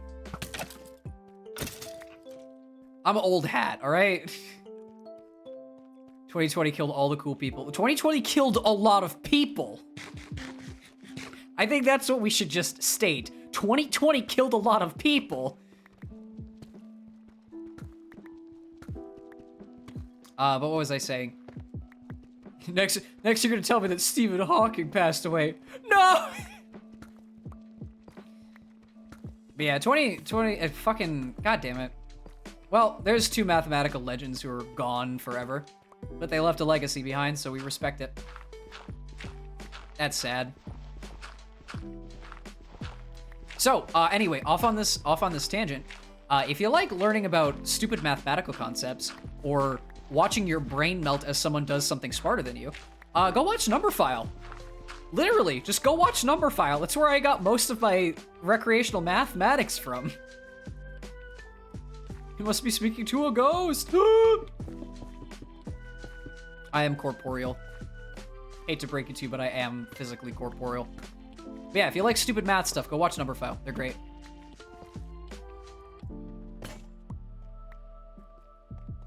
Jump scare! Welcome in. I gotta grab this. Yes, I am using other forms of blocks to block up the passage because I am a sociopath. No, I do not care. I know them, though math is not my forte, biology is. Nice! Made out of my math textbooks. Oh, I hated math textbooks so much with a burning passion. Did I cover the iron? Oh, I did. Who cares? It's iron. It's not like I'm poor on iron. Have you seen my iron farm? But yeah, if there's anything that's going to teach you something in an entertaining way, it's not textbooks. Okay, I do lunges now because I hate. Oh, good luck. Good luck. Well, ready to do infinite number of reps. Have fun. It's about to bust his legs. Holy. Congratulations, you made the joke. Now go do your lunges before your legs eventually give out on you. Oh wait, that's an inevitability. Go do your lunges so they give out on you faster.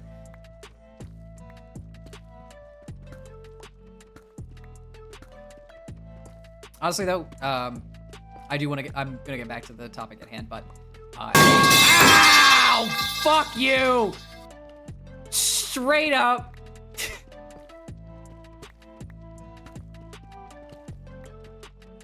God damn it. Was I talking about, that's why it's there, to ruin my train of thought. Hope you're happy. Exercising's good, and if you don't exercise for a while, you fucking hurt yourself. The quick cover your ears, I heard. Yeah, it's only once per stream. It's only once per stream, just to wake everybody up! Including me. I'm fully awake. I wouldn't be going off on these tangents if I wasn't fully awake, but... Piss off, mate. Fuck a right bastard. What do the Brits say? Twat. Tis 9:40 p.m. Is it? Oh yeah, 9:42. Late in the evening. Time zones are fun. I'll be on a completely different one in 3 weeks.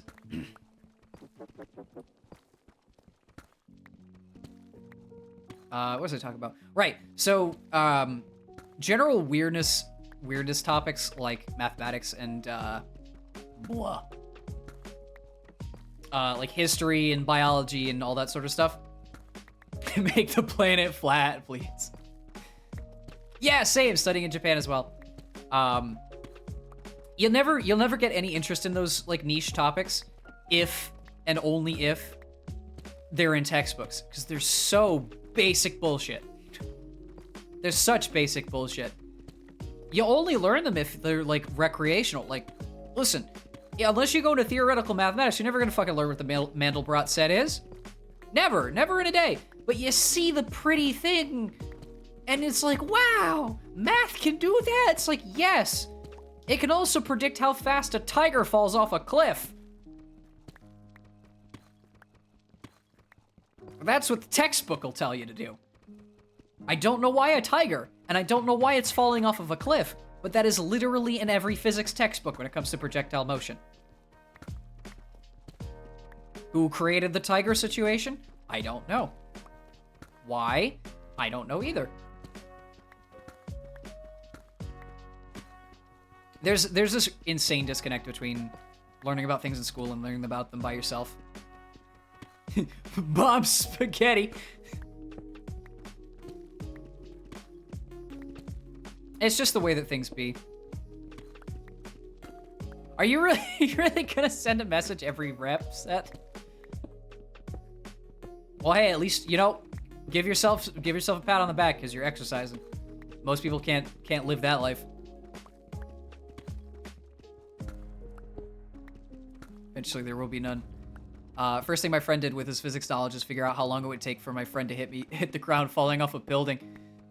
I love terminal velocity calculations because sometimes, like, what you would theorize to be the case. 5 years.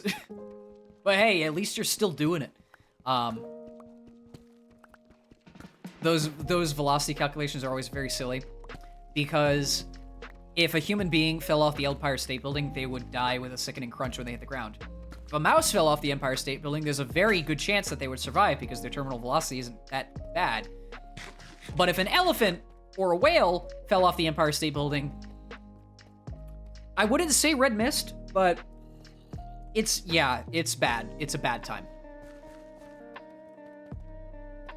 Man said it without a heartbeat. This is where the conversation started, by the way, was forging fucking swords. Well, the nice thing about forging a sword is not only could you do it within a heartbeat, you could cause other people's heartbeats to stop. When did mice get less fall damage? Oh shit. Mice got less fall damage in Earth Patch, I think it was Earth Patch 4. They decoupled... No, they coupled mass with terminal velocity. So now if you weigh as much as a bird, you won't die if you hit the ground really fast. Yeah, I don't know. It feels slightly overpowered. I wouldn't have put that in the balance patches, but hey, a bunch of mice complained, I guess.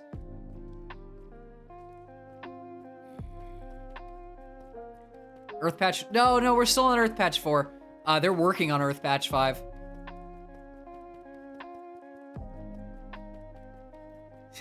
Worst dev. Fuck Isaac, worst dev.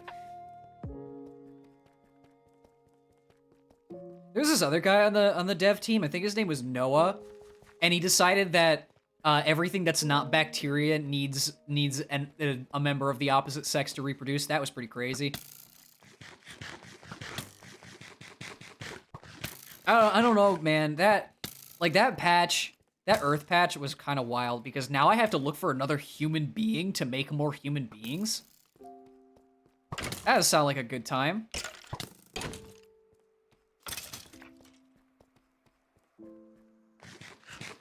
I want a patch. I'm too tall and handsome. Where are my nerfs? It'll probably come off in a hotfix. Take me back to the beta bridge. No, you know what we need to go to? We need to go to Dev Alpha 0.6 where the Earth was covered in volcanoes and nothing lived. I can't believe... Yeah, exactly. I can't believe Noah invented sex. He was one of the devs. There is actually a, by the way, Dying Sight is being mentioned. There is a Twitter account called, what is it, Earth Patch or Earth Update. And they will randomly do, like, Earth Update context things in the terms of video games, and it's some of the most funniest stuff I've seen. What's it? Oh, shit. There's a creeper somewhere. Do your tss, do it, fucker.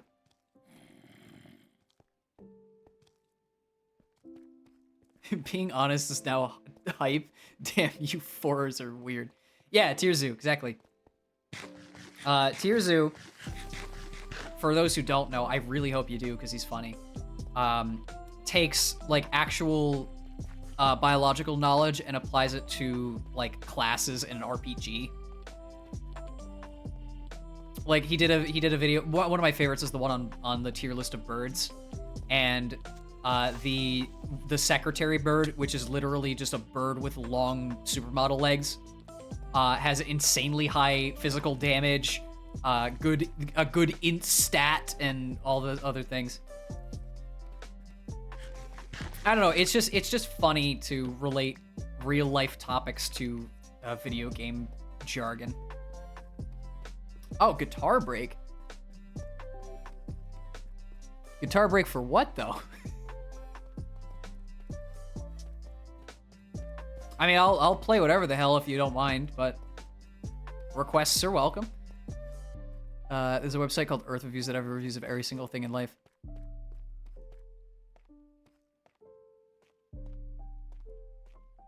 One second, let me get back up to the surface. You just did that where they get so much money from kids. Yeah, right? If everything was in Fortnite terms, like, damn. Okay, no worries. I just gotta head back up to the surface where I'm safe and calm and all these nice things.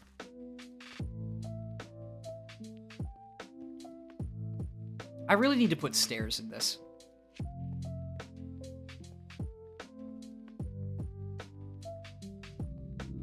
I was smart to make this 3 high so I don't smash my head on the damn ceiling. But at least there's that. Hopefully it's still, hopefully my interface is hooked up. Yeah, no worries. I remember I bought a case because I have to take it on the flight with me. And I dismantled my interface to make sure it fit. And yeah, no, it's still there. Okay, just had to double check. All right. Play Lose Yourself. Oh my god. All right, give me one second. All right, let me grab this. I gotta pause the music too. Hold on.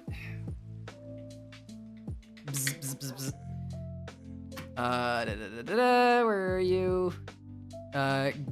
Guitar audio. Where is it? Goddamn OBS. Where are your sources? There's your source. There's your damn source. All right, let's mute this. There we go. I just did my set. Come on, let's hear it. Hold on. I gotta make sure that I hope Minecraft didn't just crash on me. Give me 1 second. All right, I'm gonna save and quit the title. Just to make sure. Give me 1 second. Oh my god! So impatient. All right. All right, start off clean because clean is always nice.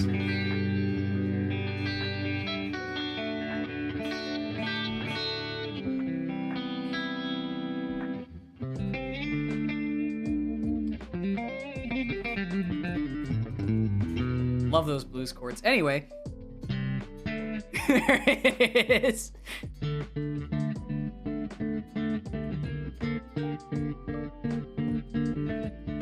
You happy now?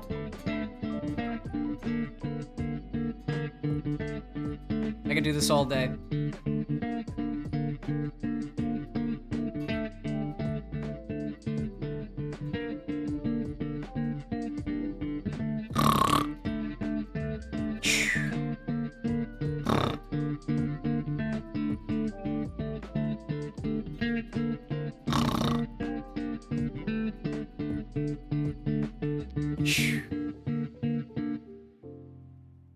Faster?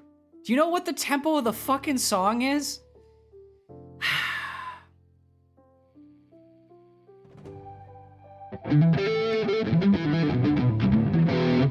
That's fun.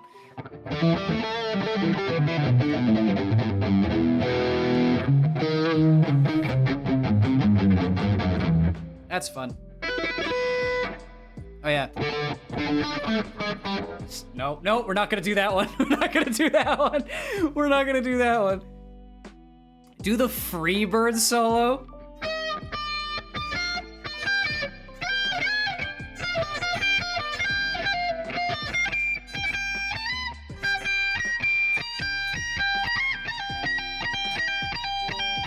I can't do the whole thing. I know that part, though.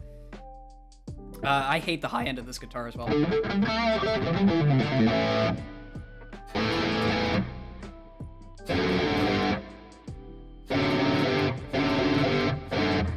You just throw requests at me.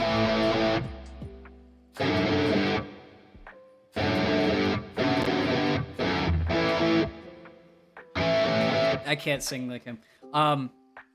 Fucking, oh my god. You guys are throwing so many requests. I just don't know what to do with myself right now. Should have spent my point on this. Damn the metal pipe, right?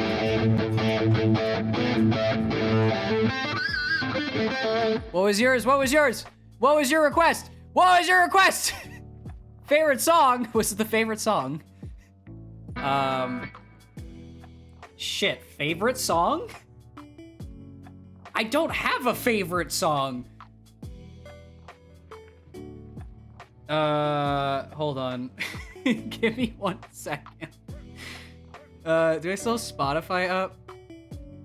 I do still have Spotify up. I'm trying, okay? Fuck! How do people have favorite songs? I'm trying to think of one that I can play all the way through. Give me a second! I'm trying to think of one that I can play all the way through. And hopefully it's not desynced. I'd be very upset if it's desynced when I eventually think of something.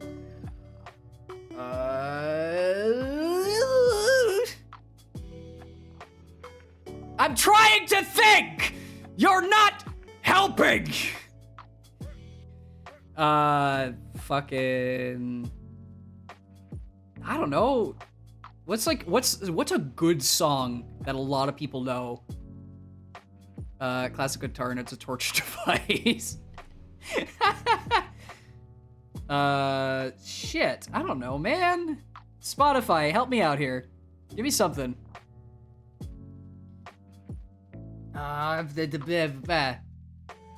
Hold on. Let me. I'm really detouring here. Play through the fire and the what the fuck?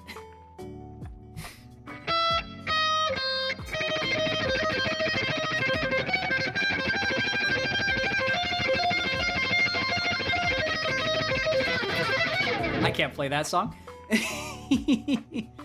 All right. Metal Crusher. Oh, I've heard those songs. Oh, fuck, I don't remember them off the top of my head. So talented. Pardon me while I grab my actual Spotify. Hold on. And I'll hit random shuffle and then we'll get whatever we get, you know?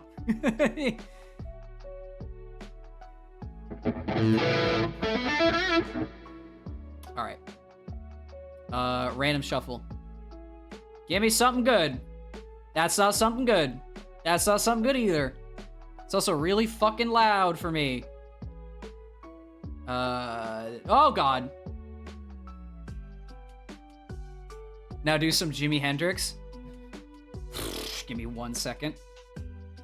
I can actually do that one. I just need it to sound a certain way. Okay.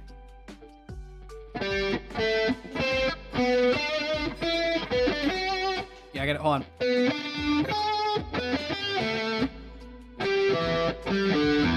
All right.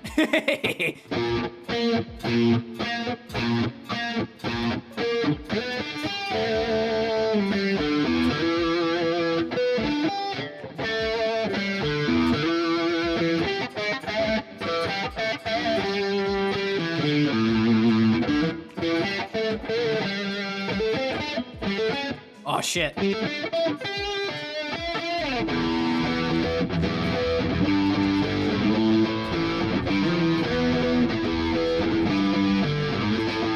There you go, there's Jimi Hendrix for you. At least some of it. That's a very casual playthrough of a Jimi Hendrix song. Excuse me one moment. Still looking for songs. That one's fun.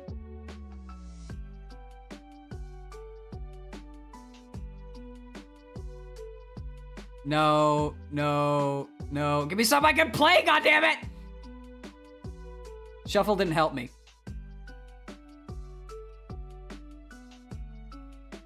Oh, okay. Yeah, I'll do that in 1 second. God damn this shuffle. Play the new Batman theme? The new Batman theme? I don't know if I've heard that one. But yeah, I can do it. Oh, shit. All right, give me 2 seconds. Oh, we can do that one. All right, hang on. So while we're still here...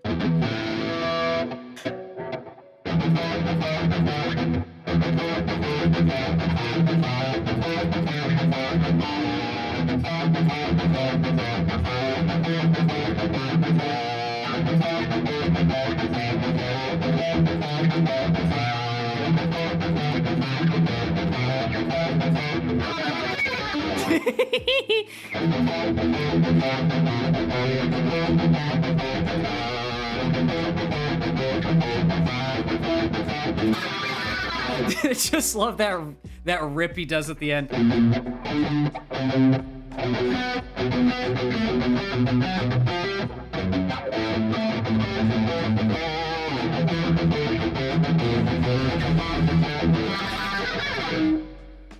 Oh my god, a gifted sub. You're insane.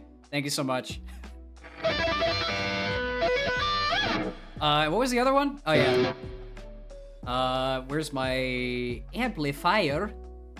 Because I have to do some crazy shenaniganery.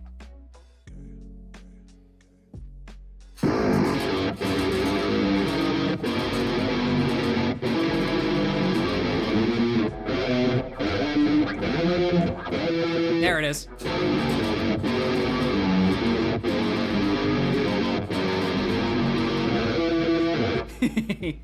BFG division. By the way, this amplifier is really fucking crazy, because I can make this sound very close to a bass guitar.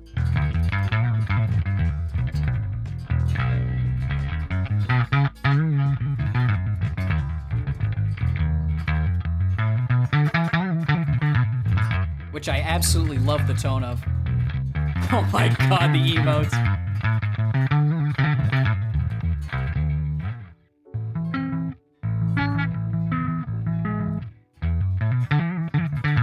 It's not perfect, mind you, but it's still fucking decent. Oh my god. Thank you for the support.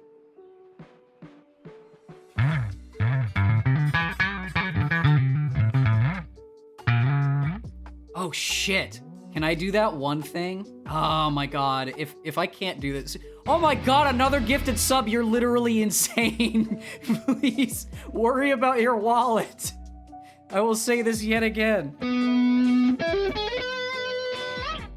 By the way, I was... Oh my god! Calm yourself! Thank you so much, though. I was thinking about one time doing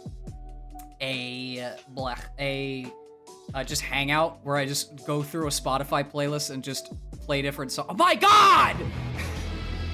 Calm yourself! Holy shit!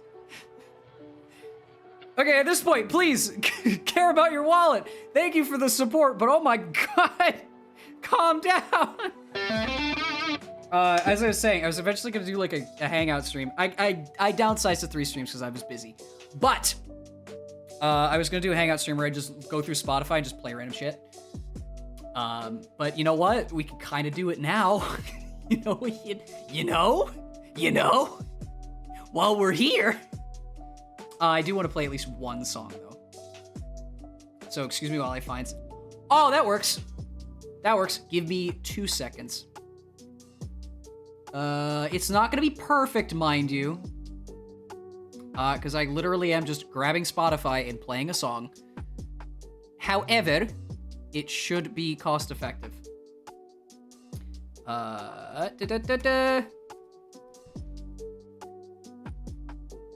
There it is. All right, this song is by... You know how every guitarist has a favorite? Like, I think I've told the story about my dad's a huge fan of Van Halen.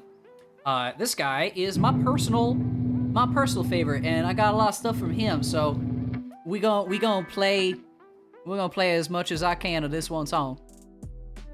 What's with physicists and engineers being really good musicians? Introverts. We're all introverts. But yeah, here we go. I hope it's not desynced. Either way, I should get at least some of the playing correct. All right, let me make sure. Yep, we're good. Where are you, Spoofy? There you are, Spoofy. All right, let's do this.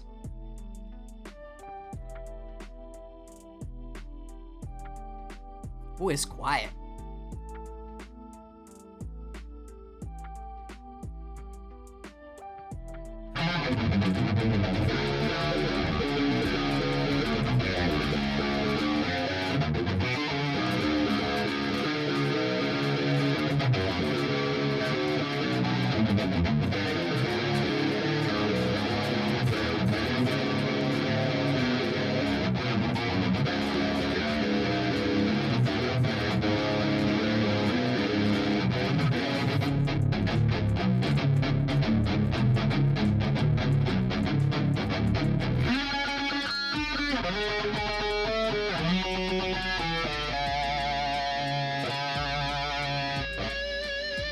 Sold my kitty for redeem.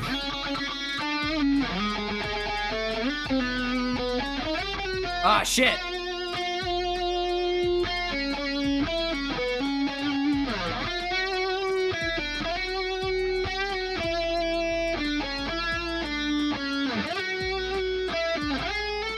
Ah, I fucked up.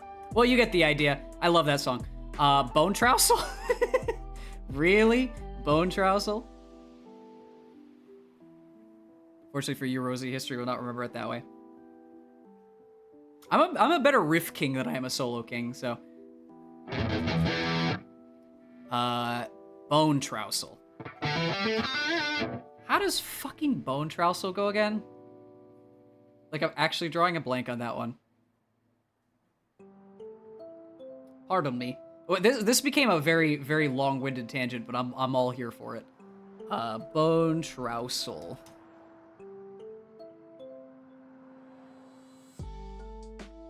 Oh, okay.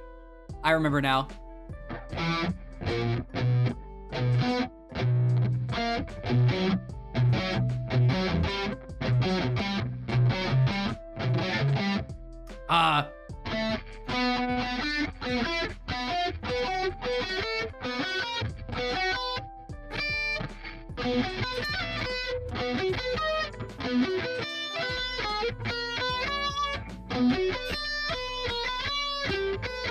Oh my god, that's hard.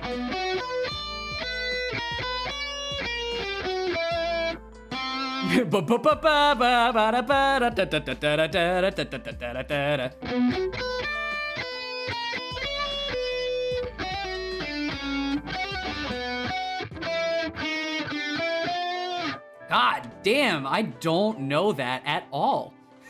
That one's really tough.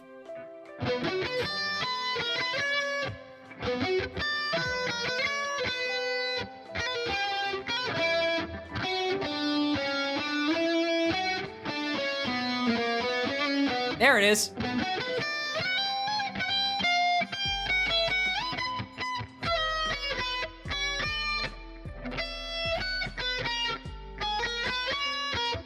Oh, that's so difficult because it's not in a fuck scale that I'm used to.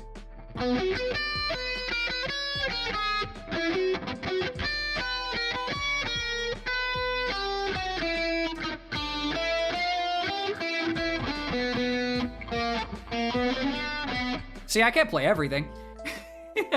I really can't.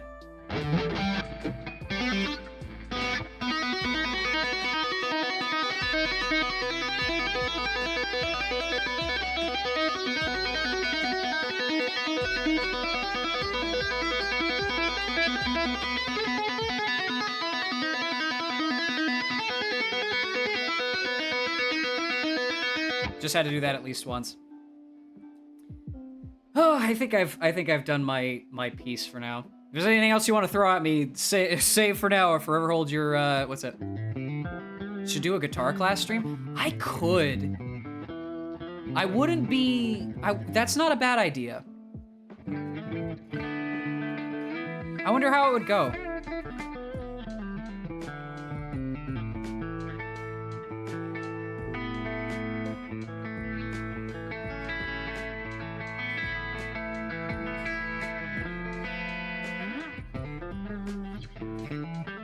Play the Undyne theme. Oh, wow, that's a classic.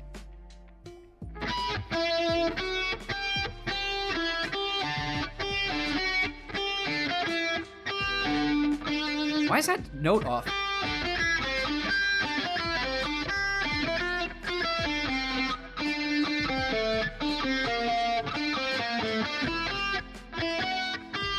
I can't do Undyne the Undying, screw that.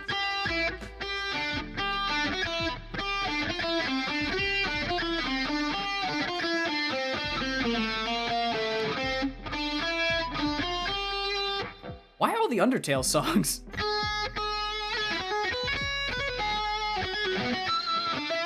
Learn Metal Crusher for next time because it would make you pog. I mean, I'm down. I don't know if I'll be caught with my pants down if I don't learn it, but give me 1 second. I actually have to remember the damn song. It's been a long time since I played Undertale, y'all.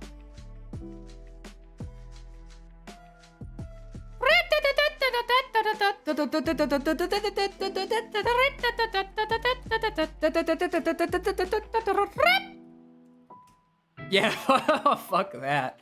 Wow, fuck that song.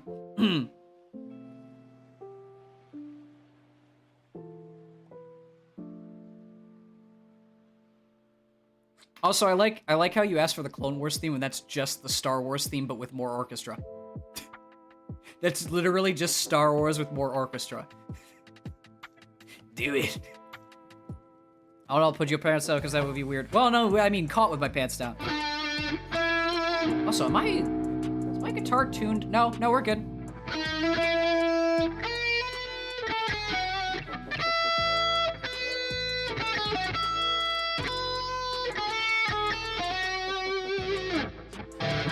Wow, Star Wars, amazing. I don't know, I'm running out of stuff. Oh, I love this effect. Hold on. This is one of the prettiest effects in this entire thing. There's that subtle shimmer effect in the back. It's so pretty. I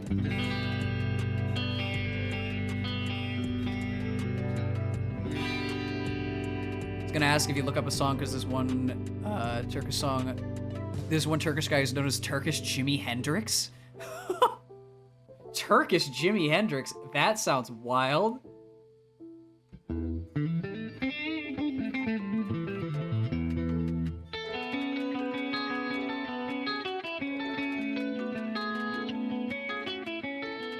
But much like everything I do, even guitar, it's always sections.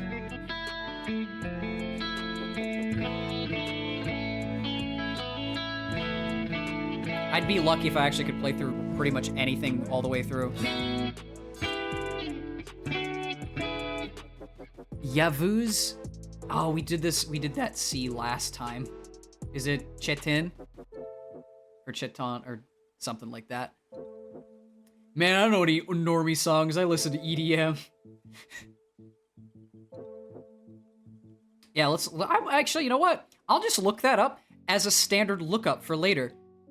Because guitar is my jam. Ghost Choir, hold on.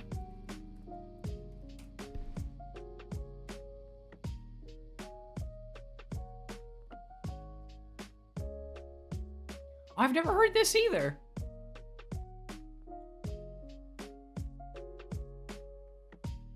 It sounds like a barbershop quartet of ghosts. That's adorable. What is it? Yavuz Shatan.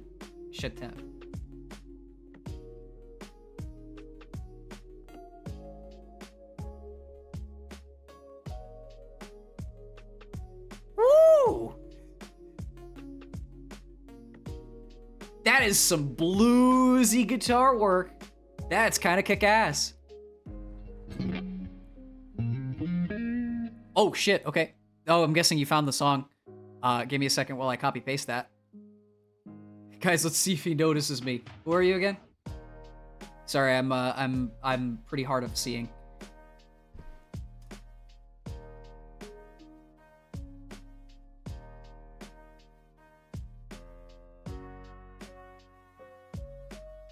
Oh, give me 1 second. Give me 1 fucking second. I hope that's in standard. Oh, that's J-Rock too. That's nuts.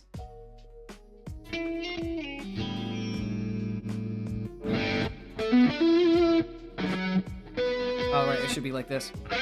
And then this up here, and then this like this.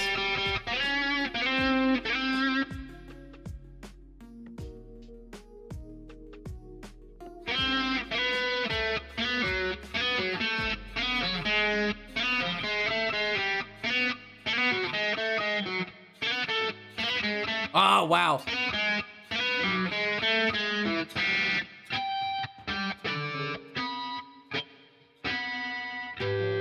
What is that harmonic, my guy?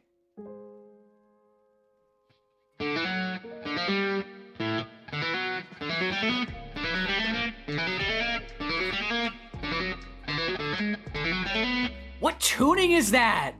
It's fucked up.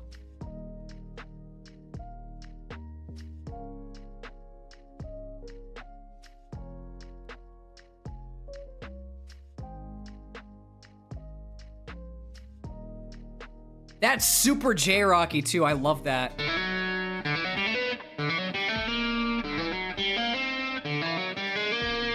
It's in a different tuning than I probably can play, which is probably why I'm screwing it up.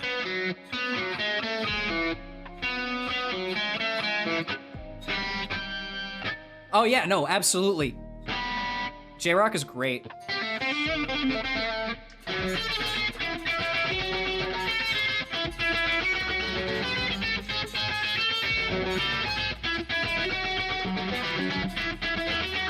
There's so many good riffs that they have. What's that one from a long time ago?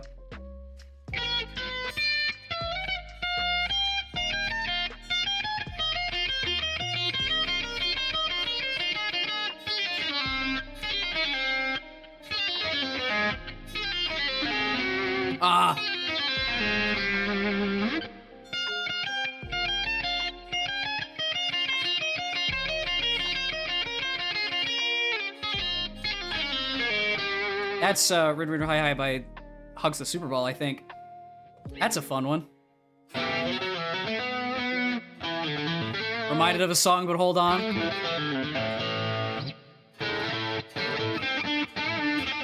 I heard that from, what was it? Non Baka back in, I think it was 2013. Oh yeah, that's what we live for, is the derailings. That was the one. That was the one.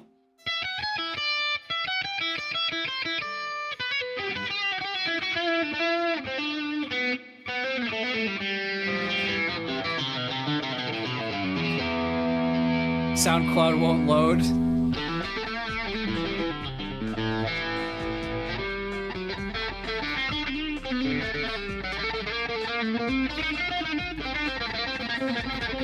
It's so silly. By the way, the reason it sounds so different is not because I changed an amp setting. I literally have a dial on this guitar. This is just me nerding out about this guitar that I own. So this is what it normally sounds like. Very warm. But then if I pull the dial, it turns into single coil. Which is how you get that sort of J-Rocky sound.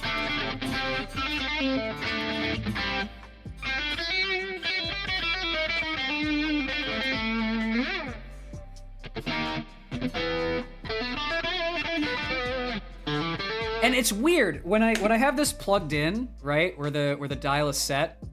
I want to like do standard like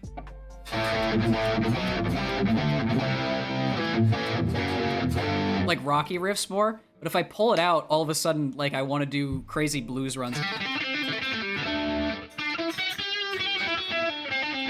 Because it just fits.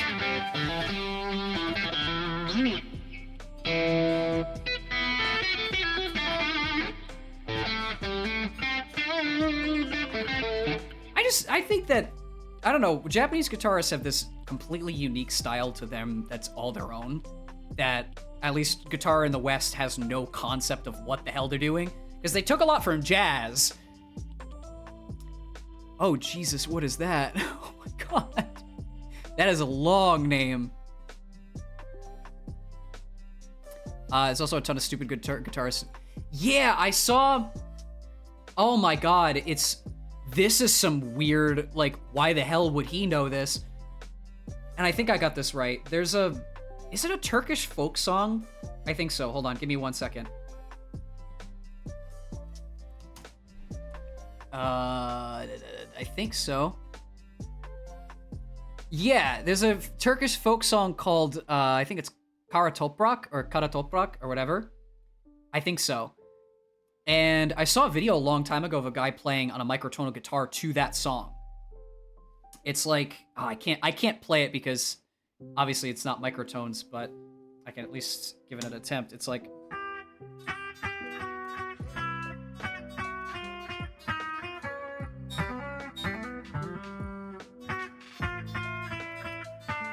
yeah, it's all microtonal, so it won't sound right because there's notes in between. But yeah, I've heard Kara Toprak before, which is fun. Also, here's an acoustic guitar sound for you.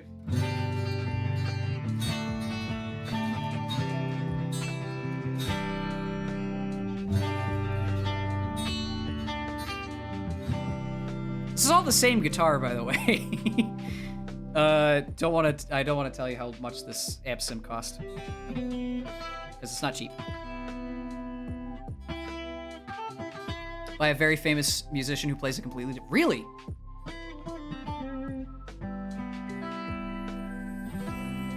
I don't know why I knew that one Turkish folk song, but it just came to me because of all the times I had seen it before. Multi-genre Smackdown, as the name may imply, is like 12 different genres in a song and it's structured in a super fun way. Oh wow, and it's an 9-minute jam. I'm curious. Not really a folk song. Oh, it's not a folk song? Oh. That was the impression that I got from the guy who presented it all that time ago.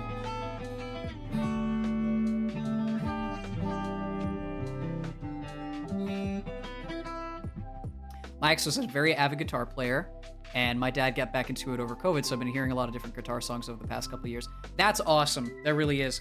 I got a lot of it from my dad, fascinatingly enough. Actually, I've talked about my dad before. My dad got his first guitar when he was 16, and he's been playing for basically his entire life from then. He's in his 50s now. And he played on and off. Like he had an original band, he had 2 cover bands, and he's done a lot. My dad's done a lot when it comes to guitar. And his idol is Eddie Van Halen, which I swear if you don't know who the hell Eddie Van Halen is, please look up Eddie Van Halen. He's one of the most famous rock guitarists to ever exist.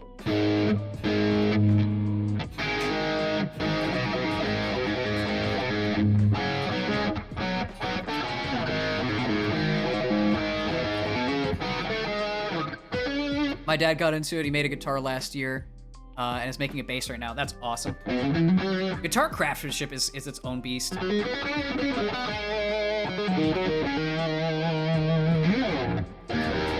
I'm weird. I'm not a huge fan of Van Halen. They're very classic rock, and I'm more, I have more modern rock and progressive rock sensibilities. But I respect where it came from, you know?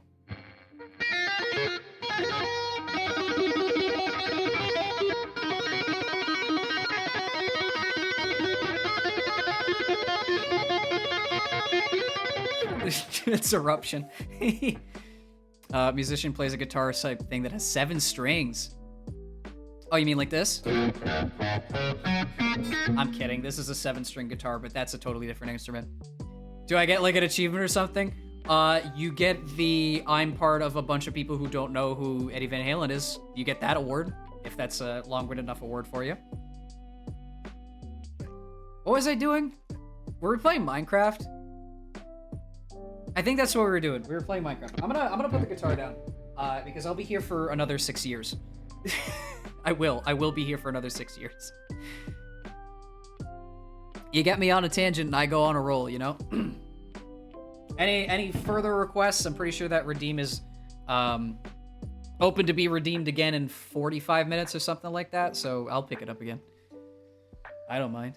It's like my main hobby. All right, back to Minecraft. This is what we were doing. Big fan. I am a huge metal fan. There we go. 1 second. Minecraft, please don't crash on me. I was so faithful. I was so nice to you. Thank you. Okay. What color is my guitar? Just curious. So, I actually own 5 or 6. Not guitars, they all have separate functions. But the one I have right now is, it's funny, it's got like a flat wood trim, like it's the color of the wood that it was used to make it. And then it's this like charcoal, almost like burnt starburst color. It's very nice. I saw it in the shop while I was in Japan. I bought it in Japan, by the way. I saw it in the shop while I was in Japan, and I was immediately hooked because it's a Fanfret 7, and it looked so cool. There's this one guy I need to show, uses a triple version of said instrument, looks so goofy. Oh my god, there's a guitarist named Steve Vai who created the Hydra, and I swear to you, it has like 3 necks. I'm not kidding. It's a guitar with like 3 necks. Thinking about now, multi-genre SmackDown might be hard to scream through considering there are 12 genres. Well, yeah, it's called multi-genre SmackDown. I wasn't expecting one continuous song for 9 minutes, but it's called multi-genre. It does sound like fun, though. I will be sure to listen to it. And hey, it might make it onto a playlist in the future, because I still got that thing running. Definitely biding my time with that. Thank you so much for the follow. Really appreciate it. Where's my shulker? There we go. I need to make another shulker. Win. Hey, I did that for a reason. I did that whole chest thing for a reason. Pretty nice. And they're all there, I think. Every single one has been logged, suggestion-wise. We love these things. Right. Hi! Welcome in, good to see you. I just got off of a massive guitar tangent, so I'm a little out of it. But other than that, Minecraft and stone. Damn, I caught a lot of stone! Holy shit!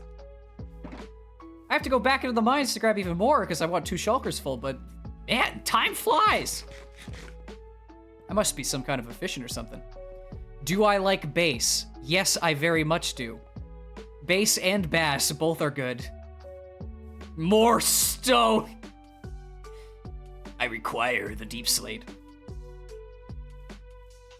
Sorry if this derails everything again, but I need to know what this does. Uh-oh. It is now time for crab.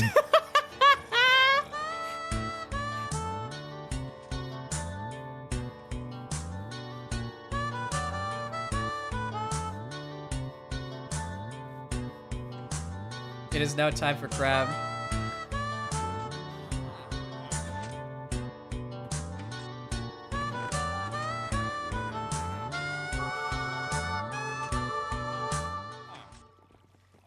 Time for crab. Do you know how long I've had that for? I've had that for so long now. Bass great for enjoyment, and it tastes good. Yeah.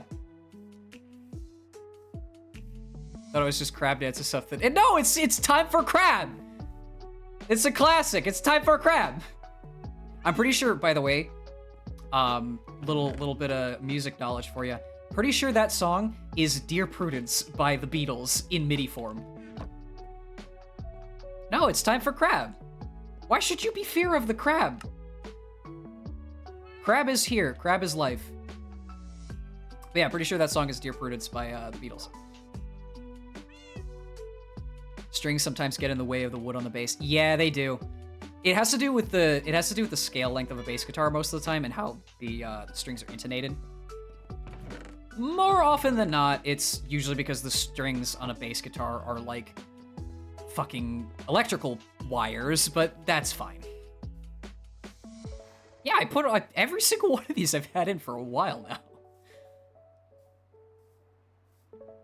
Still tastes great. Are you stunned? How did you get stun locked from the crab? This is what I do though. I did that for a while. I added a bunch of redeems and just didn't say what they were for. And now you know. Now you know that crab. The number of times that a crab has popped up either in like Pokemon or Elden Ring and no one has done anything about it. I'm like, there's a crab emote, guys. We can crab. And no one wanted to out of fear. You know what I said earlier? Fear prevents you from doing a lot of things.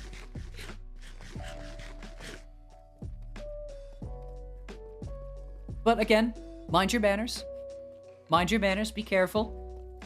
While there are many a crab, it is a delicacy meant to be used sparingly. They're gonna do it, but it's too laggy to do it on time. Also, I think in biology. Hey, random trivia thing. Y'all know about carcinization? Have y'all heard that term before? Carcinization is a biological happenstance where a bunch of species essentially became crabs. Yeah, carcinization. It's a funny joke amongst people these days, but it actually is like a biological. It's called convergent evolution, and apparently because it's just super effective to have a shell, walk sideways, and have claws, and they all just crabbed. Every species just turned to crab. So we got our subs now. It's time to stockpile points for more crab time. Crab's expensive, though. Crab meat's expensive. Be careful with that. We all inevitably return to crab. There's been speculative bio stuff done on the future of humanity a lot. Like, will we get bigger brains? Will we get taller? Stuff like that. And I haven't seen yet one where people turn into crabs. I would fucking love to see that. If someone wants to do world building where people turn into crabs, please do so. Wanted to go back to monkey, but we ended up going back to crab. Yo, crabs are overpowered. Like, they're 99% invulnerable to all physical damage unless you flip them over. It's pretty insane. Imagine you could fire an anti-air gun at a crab and it would just tank the shot, or it would grab the missile and then like just throw it back at you top speed. No, we don't need to do that. There is a crab that can shoot anti-air missiles, and its name is Kingler, because Kingler can learn guillotine. Guillotine one-shots. Only crab D&D campaign might go crazy. Why'd you fire a flak round at a crab? Because the crab won't die, it'll deflect it. It's immune to damage. Why else would all species evolve into crabs? Because they're immune to physical damage.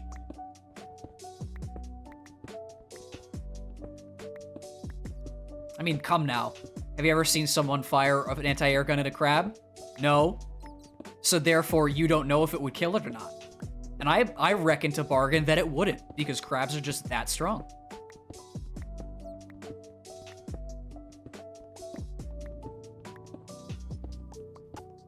That is such a bad That is such a bad, what's it called? Logic loophole. Well, have you seen it happen? So then you can't prove that it doesn't happen. Like, yes, but also you're stupid. Look, we've seen crabs hold knives. All they need to do is learn how to parry. Listen, I've been slapped by crabs in Elden Ring. They might not know how to parry, but they absolutely can spit on you. No questions asked. Crab souls. Why? Okay, I get spiders. I get dogs and wolves and things. Why crabs? Why are crabs such a integral enemy in FromSoft games? Like, I'm glad that they're there. They're goofy or can one-shot you, but why? I'd love to ask Miyazaki what his obsession... If Armored Core comes out and there's a fucking crab mech, I'm rioting. I swear I'm rioting. Like, crab champ... Wait, is that the game where it's literally crabs holding weapons and fighting like it's a battle royale? If it's not, there is one that's like that. Crabs are just spiders of the ocean. I mean, crustaceans aren't that far off from arthropods on the evolutionary spectrum. We need more videos of crabs doing... Oh, it's a roguelike. There is a, like a crustacean-based game where you're... I think it's called Crab Fight. Where you're a crab and you hold weapons and you can attack other crabs with weapons. And it's like a 1v1 fighting battle royale style thing. It's very silly. It's like amazingly silly. But we need more silly crab games. And not actual crab game. That's a different story.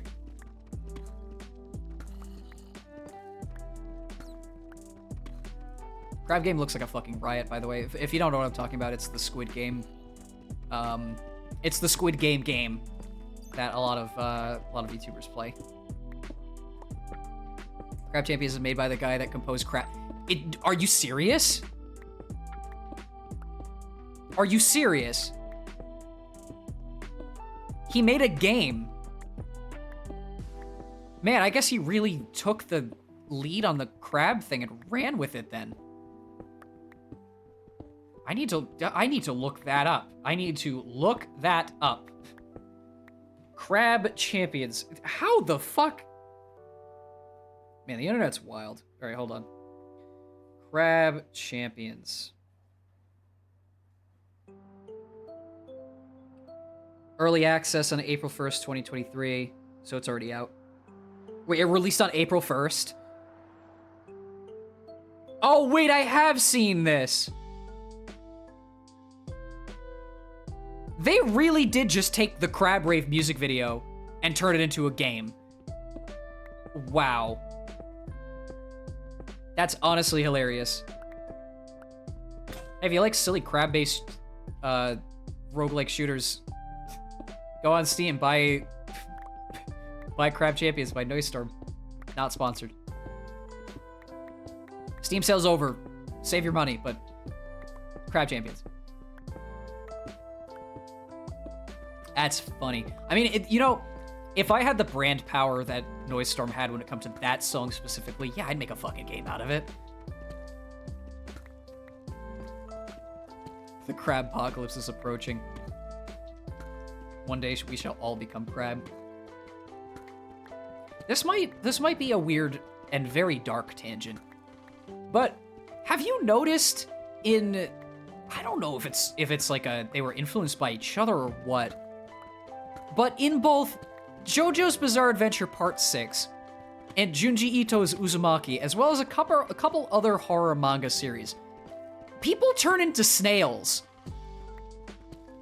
Like, why that specifically? Why is there a polymorph snail thing going on in Japanese horror and like adult manga? Like, what's going on there? Crab-based roguelike shooters. It's a weird trend, because I had seen... I'm a big Junji Ito fan. I don't know if I've talked about this. Oh my god, I haven't talked about this in a long time. I'm a big Junji Ito fan. I own Uzumaki on hardback. I love his work. It's so creepy and It's like it's such a level of cosmic horror that I really get down with. I'm a big fan of Cthulhu Mythos too. But like I saw part 6, like I saw JoJo part 6, and there's people turning into snails there too, in much the same fucking way. And yeah, I guess they are just goopy. It's like a weird form of body horror, and I guess snails? Maybe it's because you're turning into like a defenseless creature. But yeah, Junji Ito's great. If you'd like to scar yourself with some absolutely fantastic and realistic black and white art, go read some of Junji Ito's works. They're absolutely fantastic, and pretty much every story has a bad ending. None of them end positively, because why would they? But yeah, I guess snails. I guess goopy, gross snails. Just one of those things. 6:38 a.m. I haven't slept yet. I don't know if I should read. Okay. I would normally say, go to bed, you need to rest. But here's how I actually do the whole, I haven't slept yet. Are your eyes trying to close themselves on you? If yes, go to bed. If no, wait until they do, and then go to bed. Simple as that. Okay, so your eyes are not trying to close on you, which means they are not heavy. Question number 2. Are you currently hungry? If so, do not eat anything, because it is a bad time to do so. Oh, you have a late shift? That would have been question number 3. Do you have anything to do the next day? If only that worked for me without walking 25k steps. Oh, I can feel my legs just burning at the thought. Hey, at least you went to a Matsuri.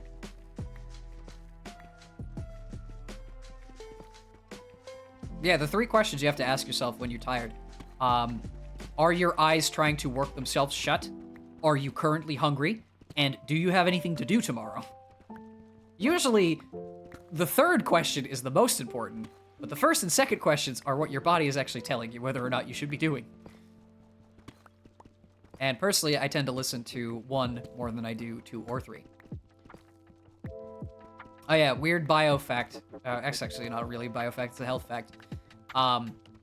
The way that your body works is if it's on, like if you're not asleep, any food that's in your stomach will be digested and turned into energy over the course of several hours.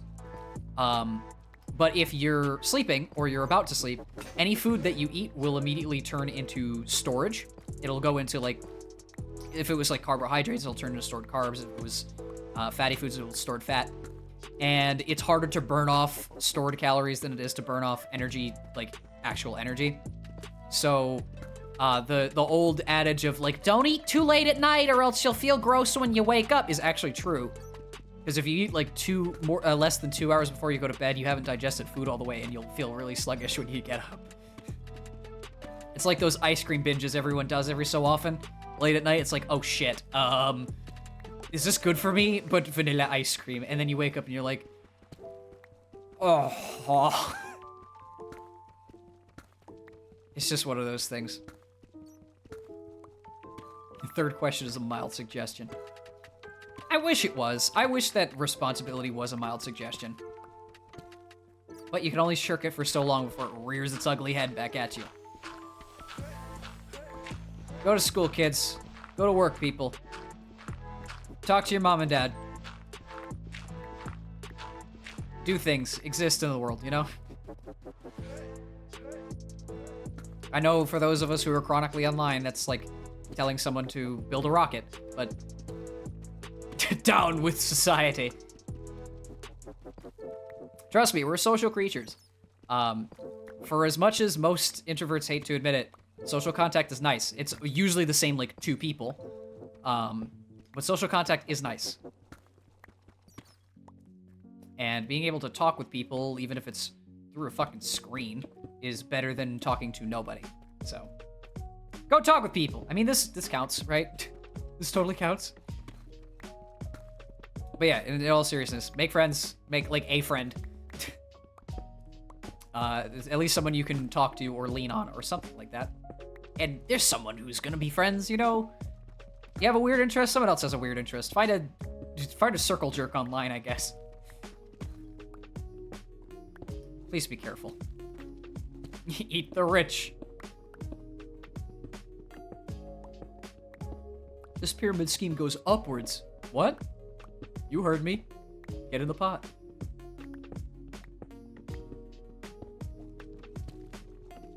How long is this tunnel? It's crazy when we stopped anarchism and started government's problems increased exponentially.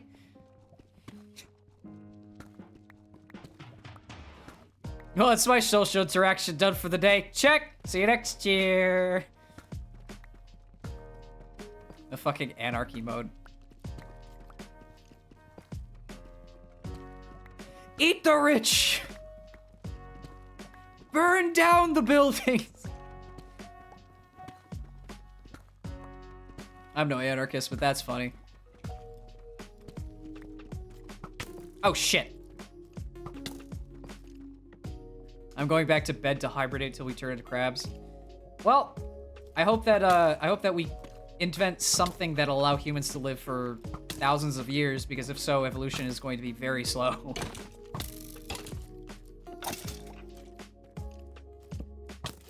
Or, you know, we could speed it up. I might actually die down here. Excuse me 1 second. I didn't bring a shield. I'm gonna die. Cool. Is it just me, or did that skeleton just two-shot me? Like, did he just... He's that one archer who's holding the arrows in his shooting hand. God damn.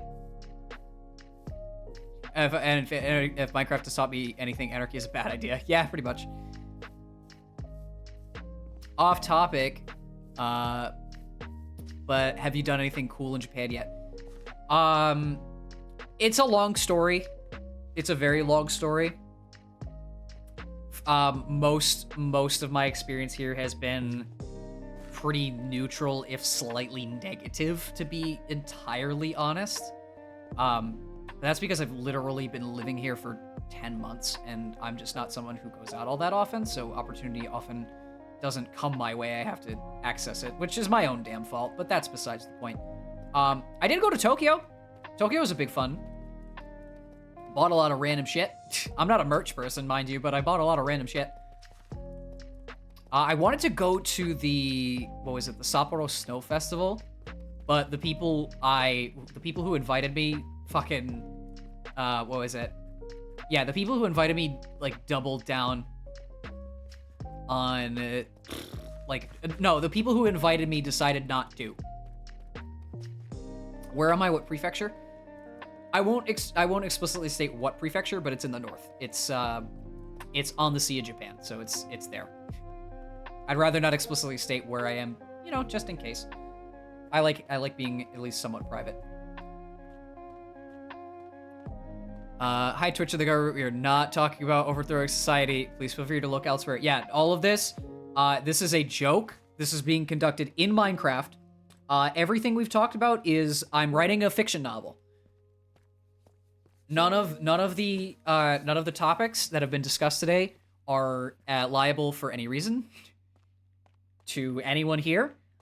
We have wrote off on a waiver that says that we are not to be held responsible for any statements said. Should go to Obama. They heard fishing there is good. Wait, is there actually a prefecture called Obama? No fucking way.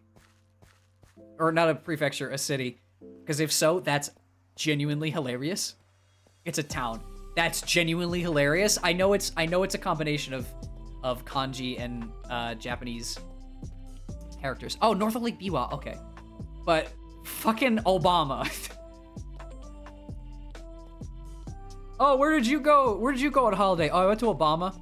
The president? No. I'm completely fine with that country's politics and don't question the president whatsoever. Yeah, no, exactly. Politics is great. There is no corruption.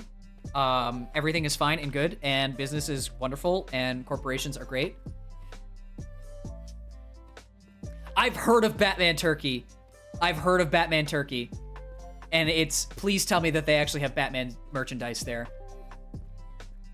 I really, really hope so. That's awesome. There is a university in, I believe it is Michigan. Oh, there's no Batman merch. That sucks. What the fuck? There is a university. I believe it's in the state of Michigan.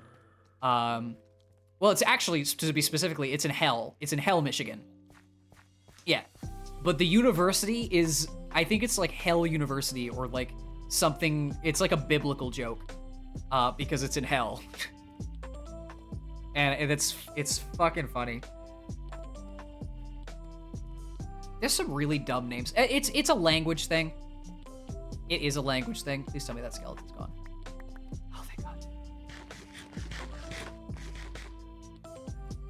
The skeleton's not gone.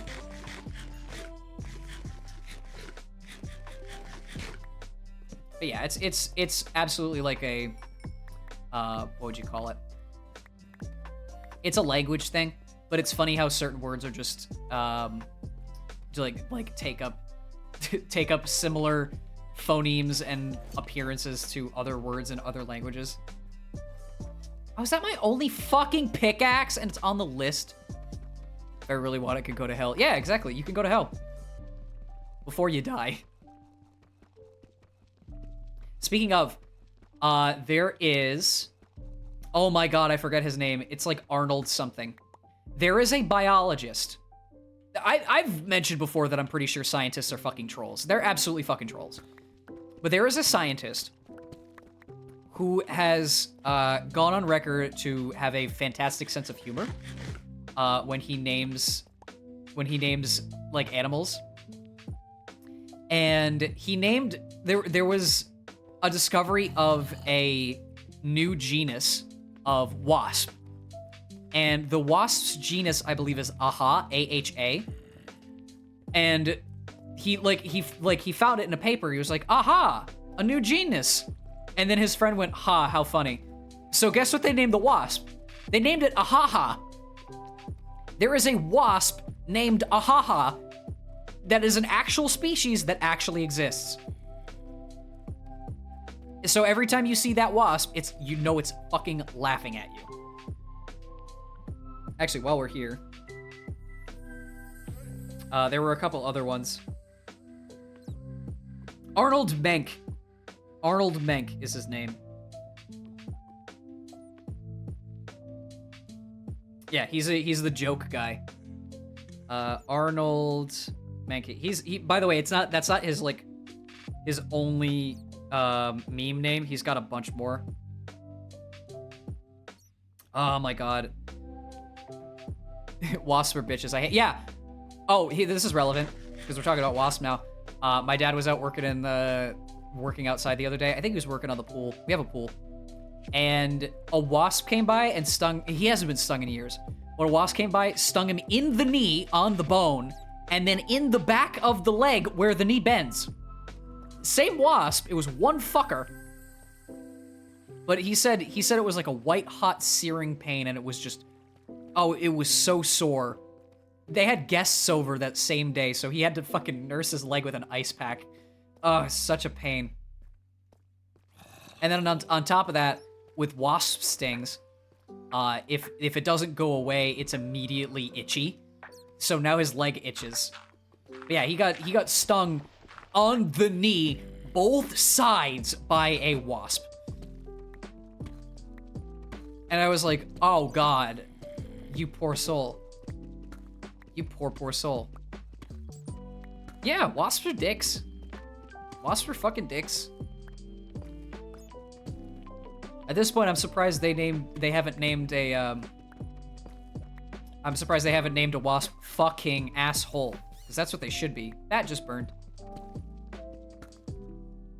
Arnold Menke names. I'm still looking up those names that I had. Funny or curious zoological names. Nope, that's not what I need. Oh, damn.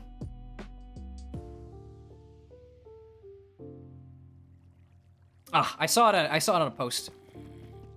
But it's very funny. It's like It's like there's a genus named Priden or something like that, like Priden. This isn't exactly what it is. But there's like a species name, there's like a genus named Priden, and then the second half, Arnold's just like, you know what? Priden, prejudice. It's like fucking awesome.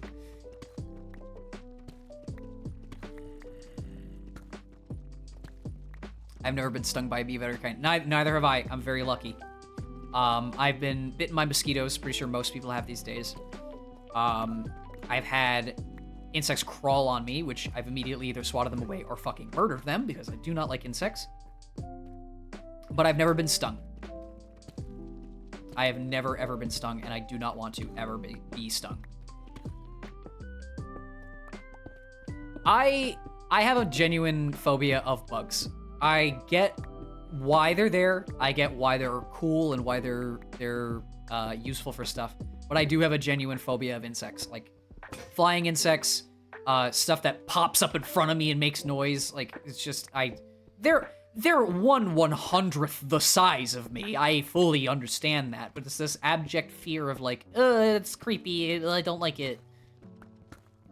However, I make 3 exceptions. I really like spiders, primarily because they kill all the insects that I don't like. I really like praying mantises, because I think they're just cool. And I really like moths.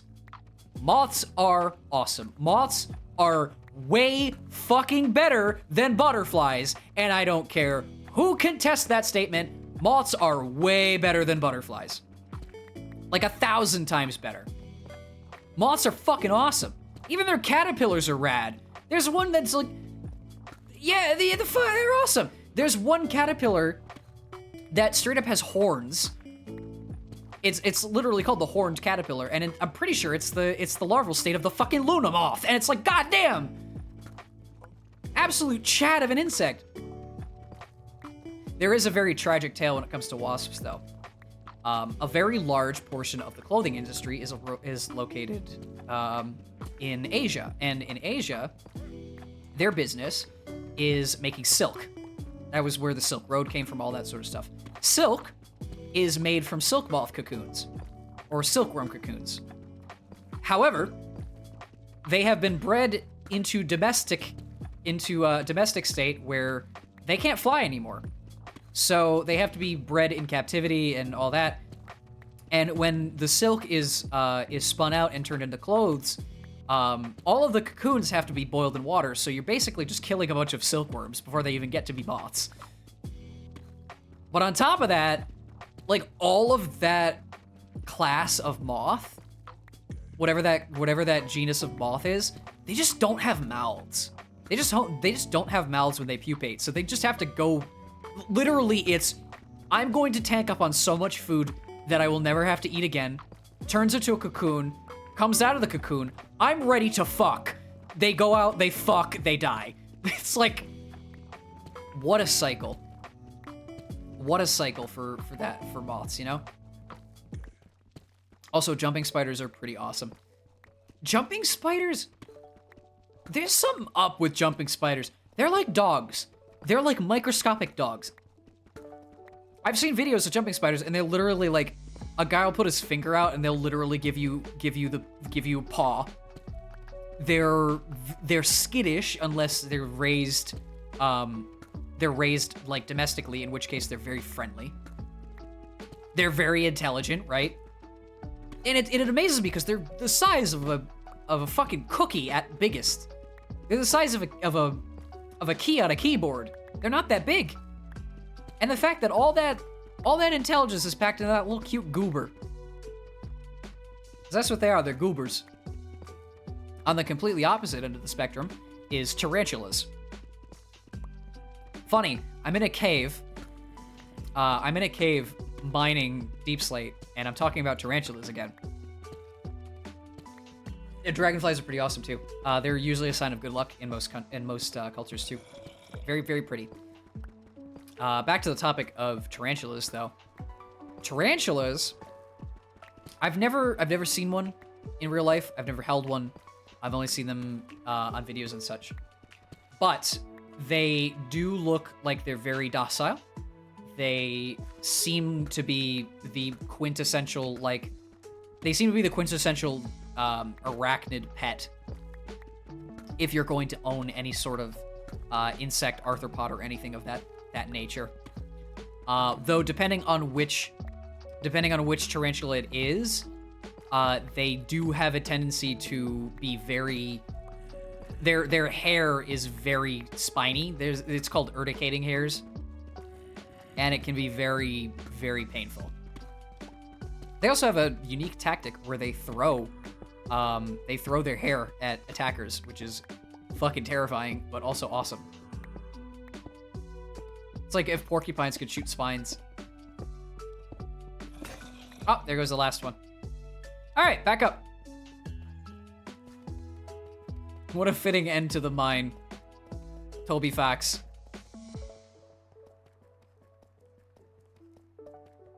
I went cave diving once. There were a lot of spiders there, so I don't remember what type. The Minecraft brain rot just hit nice, and I thought, cave spiders. Yeah, they were fucking blocky blue cave spiders, Jake. That was exactly what they are. Ooh, orb weavers. Orb weavers are pretty cool. There is one really interesting species of I don't know if it's even a spider. I think it is. It's called the ogre face spider. If you've ever seen a Zay Frank video, he did one on that. And ogre face spiders are super interesting because they don't... Oh, I'm gonna die. Yeah, I'm gonna die. I think I just dropped a stack of deep slate as well. Shit. But ogre face spiders are super interesting because they don't make webs traditionally. They make like catch nets. Like they send out this big sticky glob of webbing, and they use it like a bolus to like... Oh no, that's bolus spiders. But they use like a catch net to catch prey. So they don't plain old they don't plain old wait for stuff to get into a web and then capture it. They use it as like a trap, like a fish trap.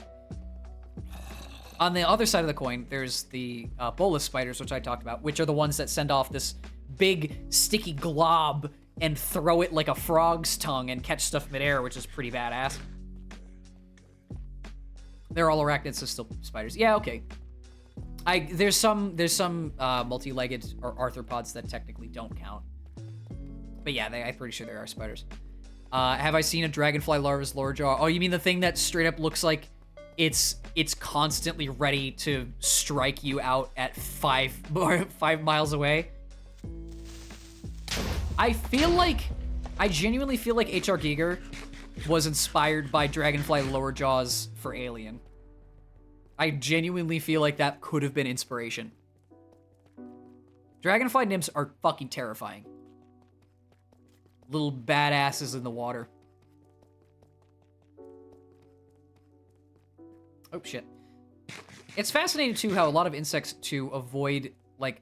Because insects and arthropods and other of the like have a habit of cannibalism.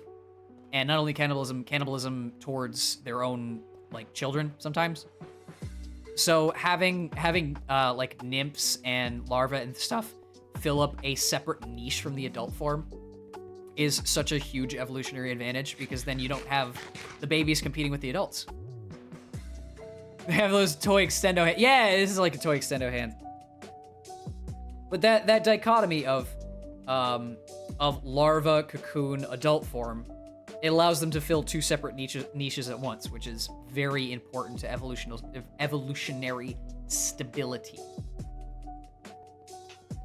Mind you, you would get extremely confused if, say, like you looked at the larval form of something and then the adult form of something, because most of the time they're very different. I mean, amphibians do it too. Not all of them, but a lot of them do. It's just a good idea, you know?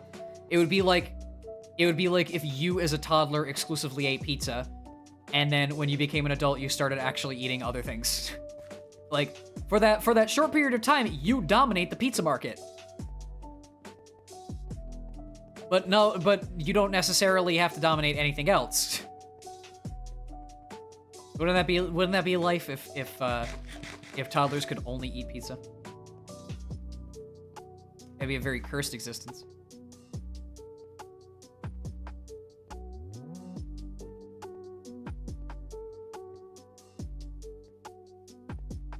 Always been very comfortable with bugs, but that might be because I was born somewhat brought up around a village. That's fair. You're just talking about mantis larvae are just tiny version. Yeah, someone used a shrink ray on the mantis to make the baby mantis. It's so goofy.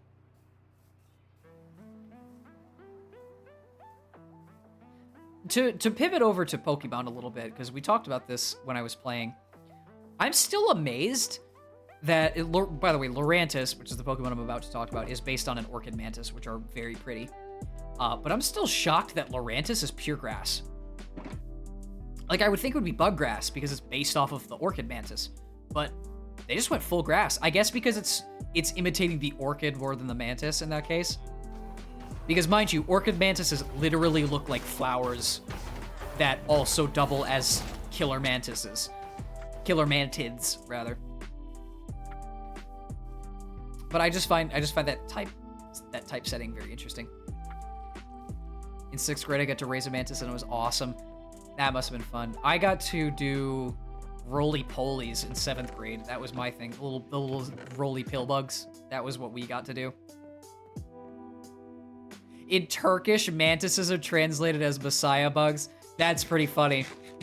That probably comes from the direct translation of it being praying mantis, because they look like they're praying. Way to hit it on the nose, Turkish. Way to hit that right on the nose.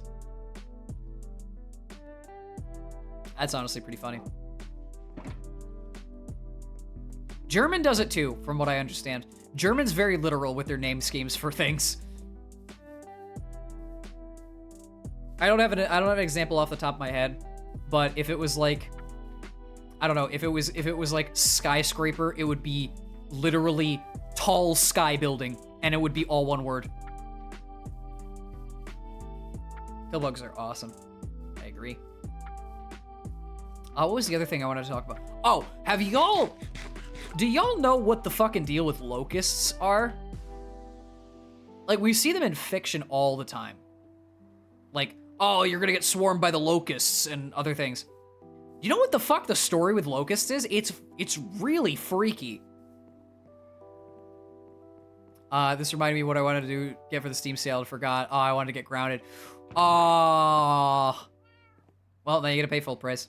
But on the topic of locusts, so it might be weird to think this, but locusts are literally just grasshoppers. They're just a species of grasshopper.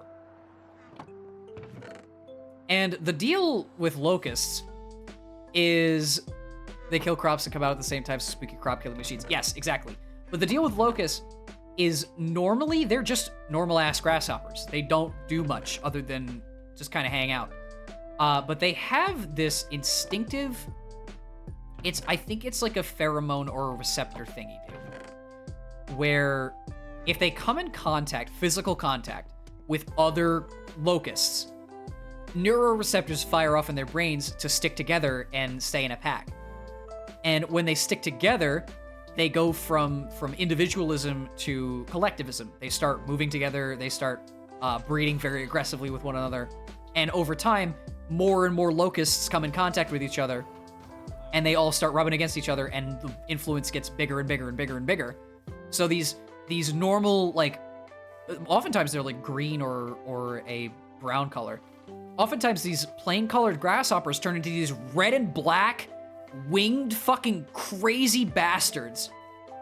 And because they're in massive packs and they don't split up, they just go and absolutely whack crop fields. And it causes mass famines.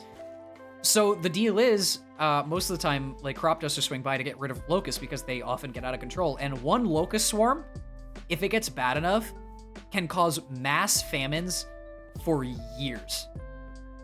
If they're not stopped, they continuously breed and continuously, like, travel with each other, and it gets really bad. So you have to like somehow remove the influence of grasshoppers on each other to stop them from turning into locusts, specifically that species of grasshopper. But yeah, it's really fucking wild what grasshoppers can do under the right circumstances.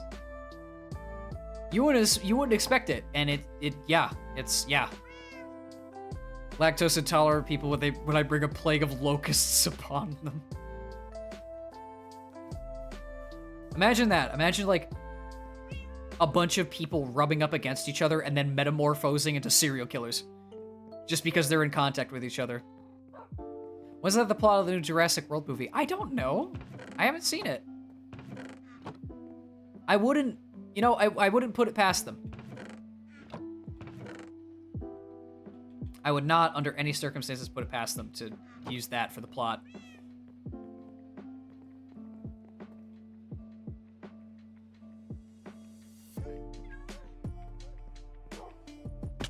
Oh, ow. Why did I not make chests? There we go. Actually, I need another stone chest because I'm mining a lot. All right. Let's grab this. Let's grab this. Good old stone variants to make my day that much worse. Cobble. Andesite. Tough.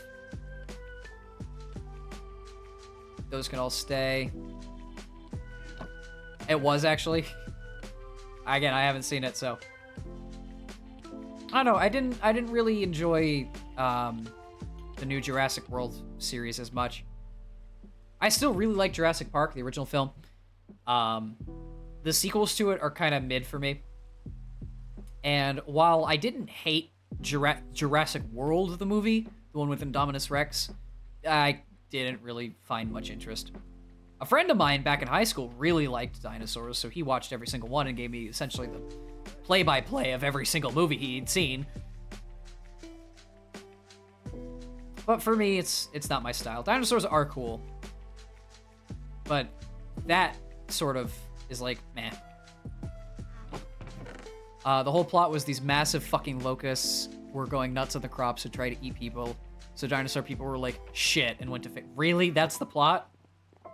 I mean, I'm sure it's better in practice, but I don't know. I'm sure it's better in practice. Hopefully it was better in practice. Oh gosh, I'm getting tired. I really burned out a lot of energy doing a million things today, didn't I? Minecraft was basically secondary. How are we doing on the oh shit, I hate this. How are we doing on the resources? Alright, so I did say 2 shulkers. But I think I can leave it to 1.5 because it's mainly for structural support.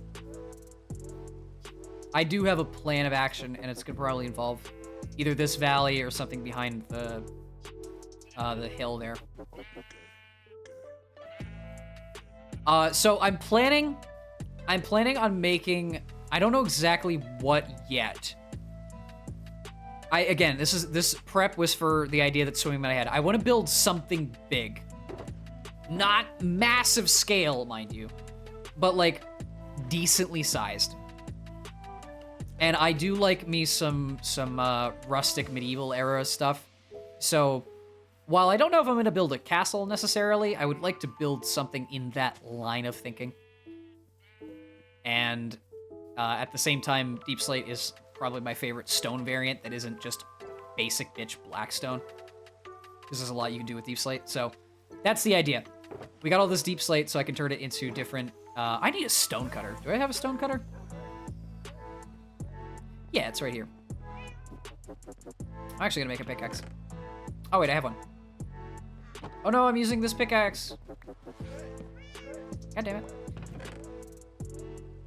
Yeah, I'm going to bring the stone cutter with me when I start making prep work. Obviously, this is not going to be nearly enough resources to do it, but it's a start, you know? There's also a subplot with some kid that was important to research the locust spawn from, but I don't remember. Oh, no, I actually think I've seen about that kid. Again, it's like bits and pieces. It's not a movie series for me. But yeah, this is probably where I'm gonna build the thing. I might have to do a bit of terraforming, but we'll see. I like big builds. I do. I really like big builds. I might be building this too big. Who knows? But again, my main goal in Minecraft is always to get in over my head. In over my head. So that by the end of it, I have something really cool to look back at and say, yeah, I did all that. And, you know, we haven't had a fixture in the village or in front of the village in a while, other than the flying saucer of Creeper Doom. But I don't want to just leave this behind. I put too much time and effort into it. I do need to reinstate the villager population, but I think I should make a trading hall for that before I do anything too risky. That last raid nearly destroyed me. Speaking of, how's our gunpowder doing? Slow and steady wins the race. Yeah, but anyway, on topic of bugs, I was looking at Discord, just found a creature. Really? I'll be sure to check that after. I am going to actually close off because I think this is a good place to stop. Oh, look at the pumpkin farm. It's nearly full. But yeah, the main focus for today was collecting this, and I definitely did that. So this is a good place to stop. Next time we'll start planning stuff out. Let's check this stuck-eyed fly out before I go.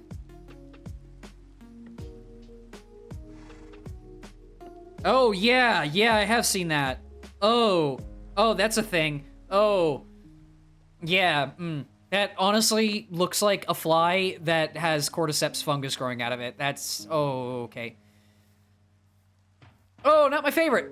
Not my favorite. That looks like it'll be in my nightmares. That's freaky. But anyway, I'm stalling. This has been fun. I was like doing random shit in Minecraft, or talking about random shit, and there was a massive guitar tangent, but that's how we vibe, so. I like progress even if it's incremental, and we got something to work with now.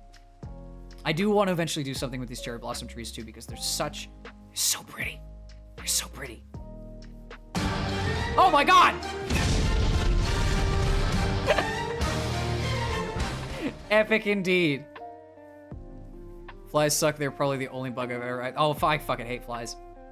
Flies can go suck one. All right, I'm gonna leave us off staring at the sakura blossoms. Sent my status to the Plague of Locust thing, and my lactose intolerant friend just DM'd me if I'd said a Plague of Locust upon telling the Catholics. Thank you. I try to add some fun stuff with my redeems. But yeah, enough stalling. I gotta sign off. I'm feeling pretty tired. I've had a decently long day. And I recommend everyone who's on a similar time zone, go the fuck to bed. And if you're not gonna go to fuck to bed, figure out to do the rest of your day and then go to fuck to bed. Whatever works best. Whatever you fancy. Ugh. Yeah, it's, what time is it now? 11:16. Not too bad. I did call you out. But yeah, for everybody who's stuck around, I very much appreciate you being here for nothing else other than saying hi and chatting and such. Y'all are fun. You know that? This is fun. Y'all are fun. So with that, I'm gonna close out. Give me 1 second to just check on something here. Yes, OBS, I'm moving you. Please don't immediately crash. It actually didn't immediately crash. We're good. Is there anything we need to remember for the test next week? I hope not. Just remember that you should never think of Graham's number. You should be very careful. And if you do think of Graham's number, I'm sorry. I'm very sorry. But yeah, thanks everybody. Hey, thanks everybody for hanging out. If you came by during the stream, will this be on the exam? I mean, I could write one. For everybody who came by during the stream, thanks so much for stopping by. Always happy to chat. For anyone who's watching the VOD, good to see you as well. Hope you enjoyed the gameplay and the random tangents. And I don't know, I guess people learned something today? Or something or other? yeah, like I said, get some rest. Everybody who's way past their bedtime, go to bed. Especially you got something to do tomorrow. I'll be back on Wednesday playing more Pokemon because we're almost done with that. And then Friday, Elden Ring, normal stuff. Oh no, Wednesday's tomorrow. Duh. Yeah, I'll be back tomorrow with Pokemon, so I'll see you then. But yeah, have a wonderful rest of your day. Have a wonderful rest of your night for those of you who are currently staring at the moon. And I will see you later. Bye-bye.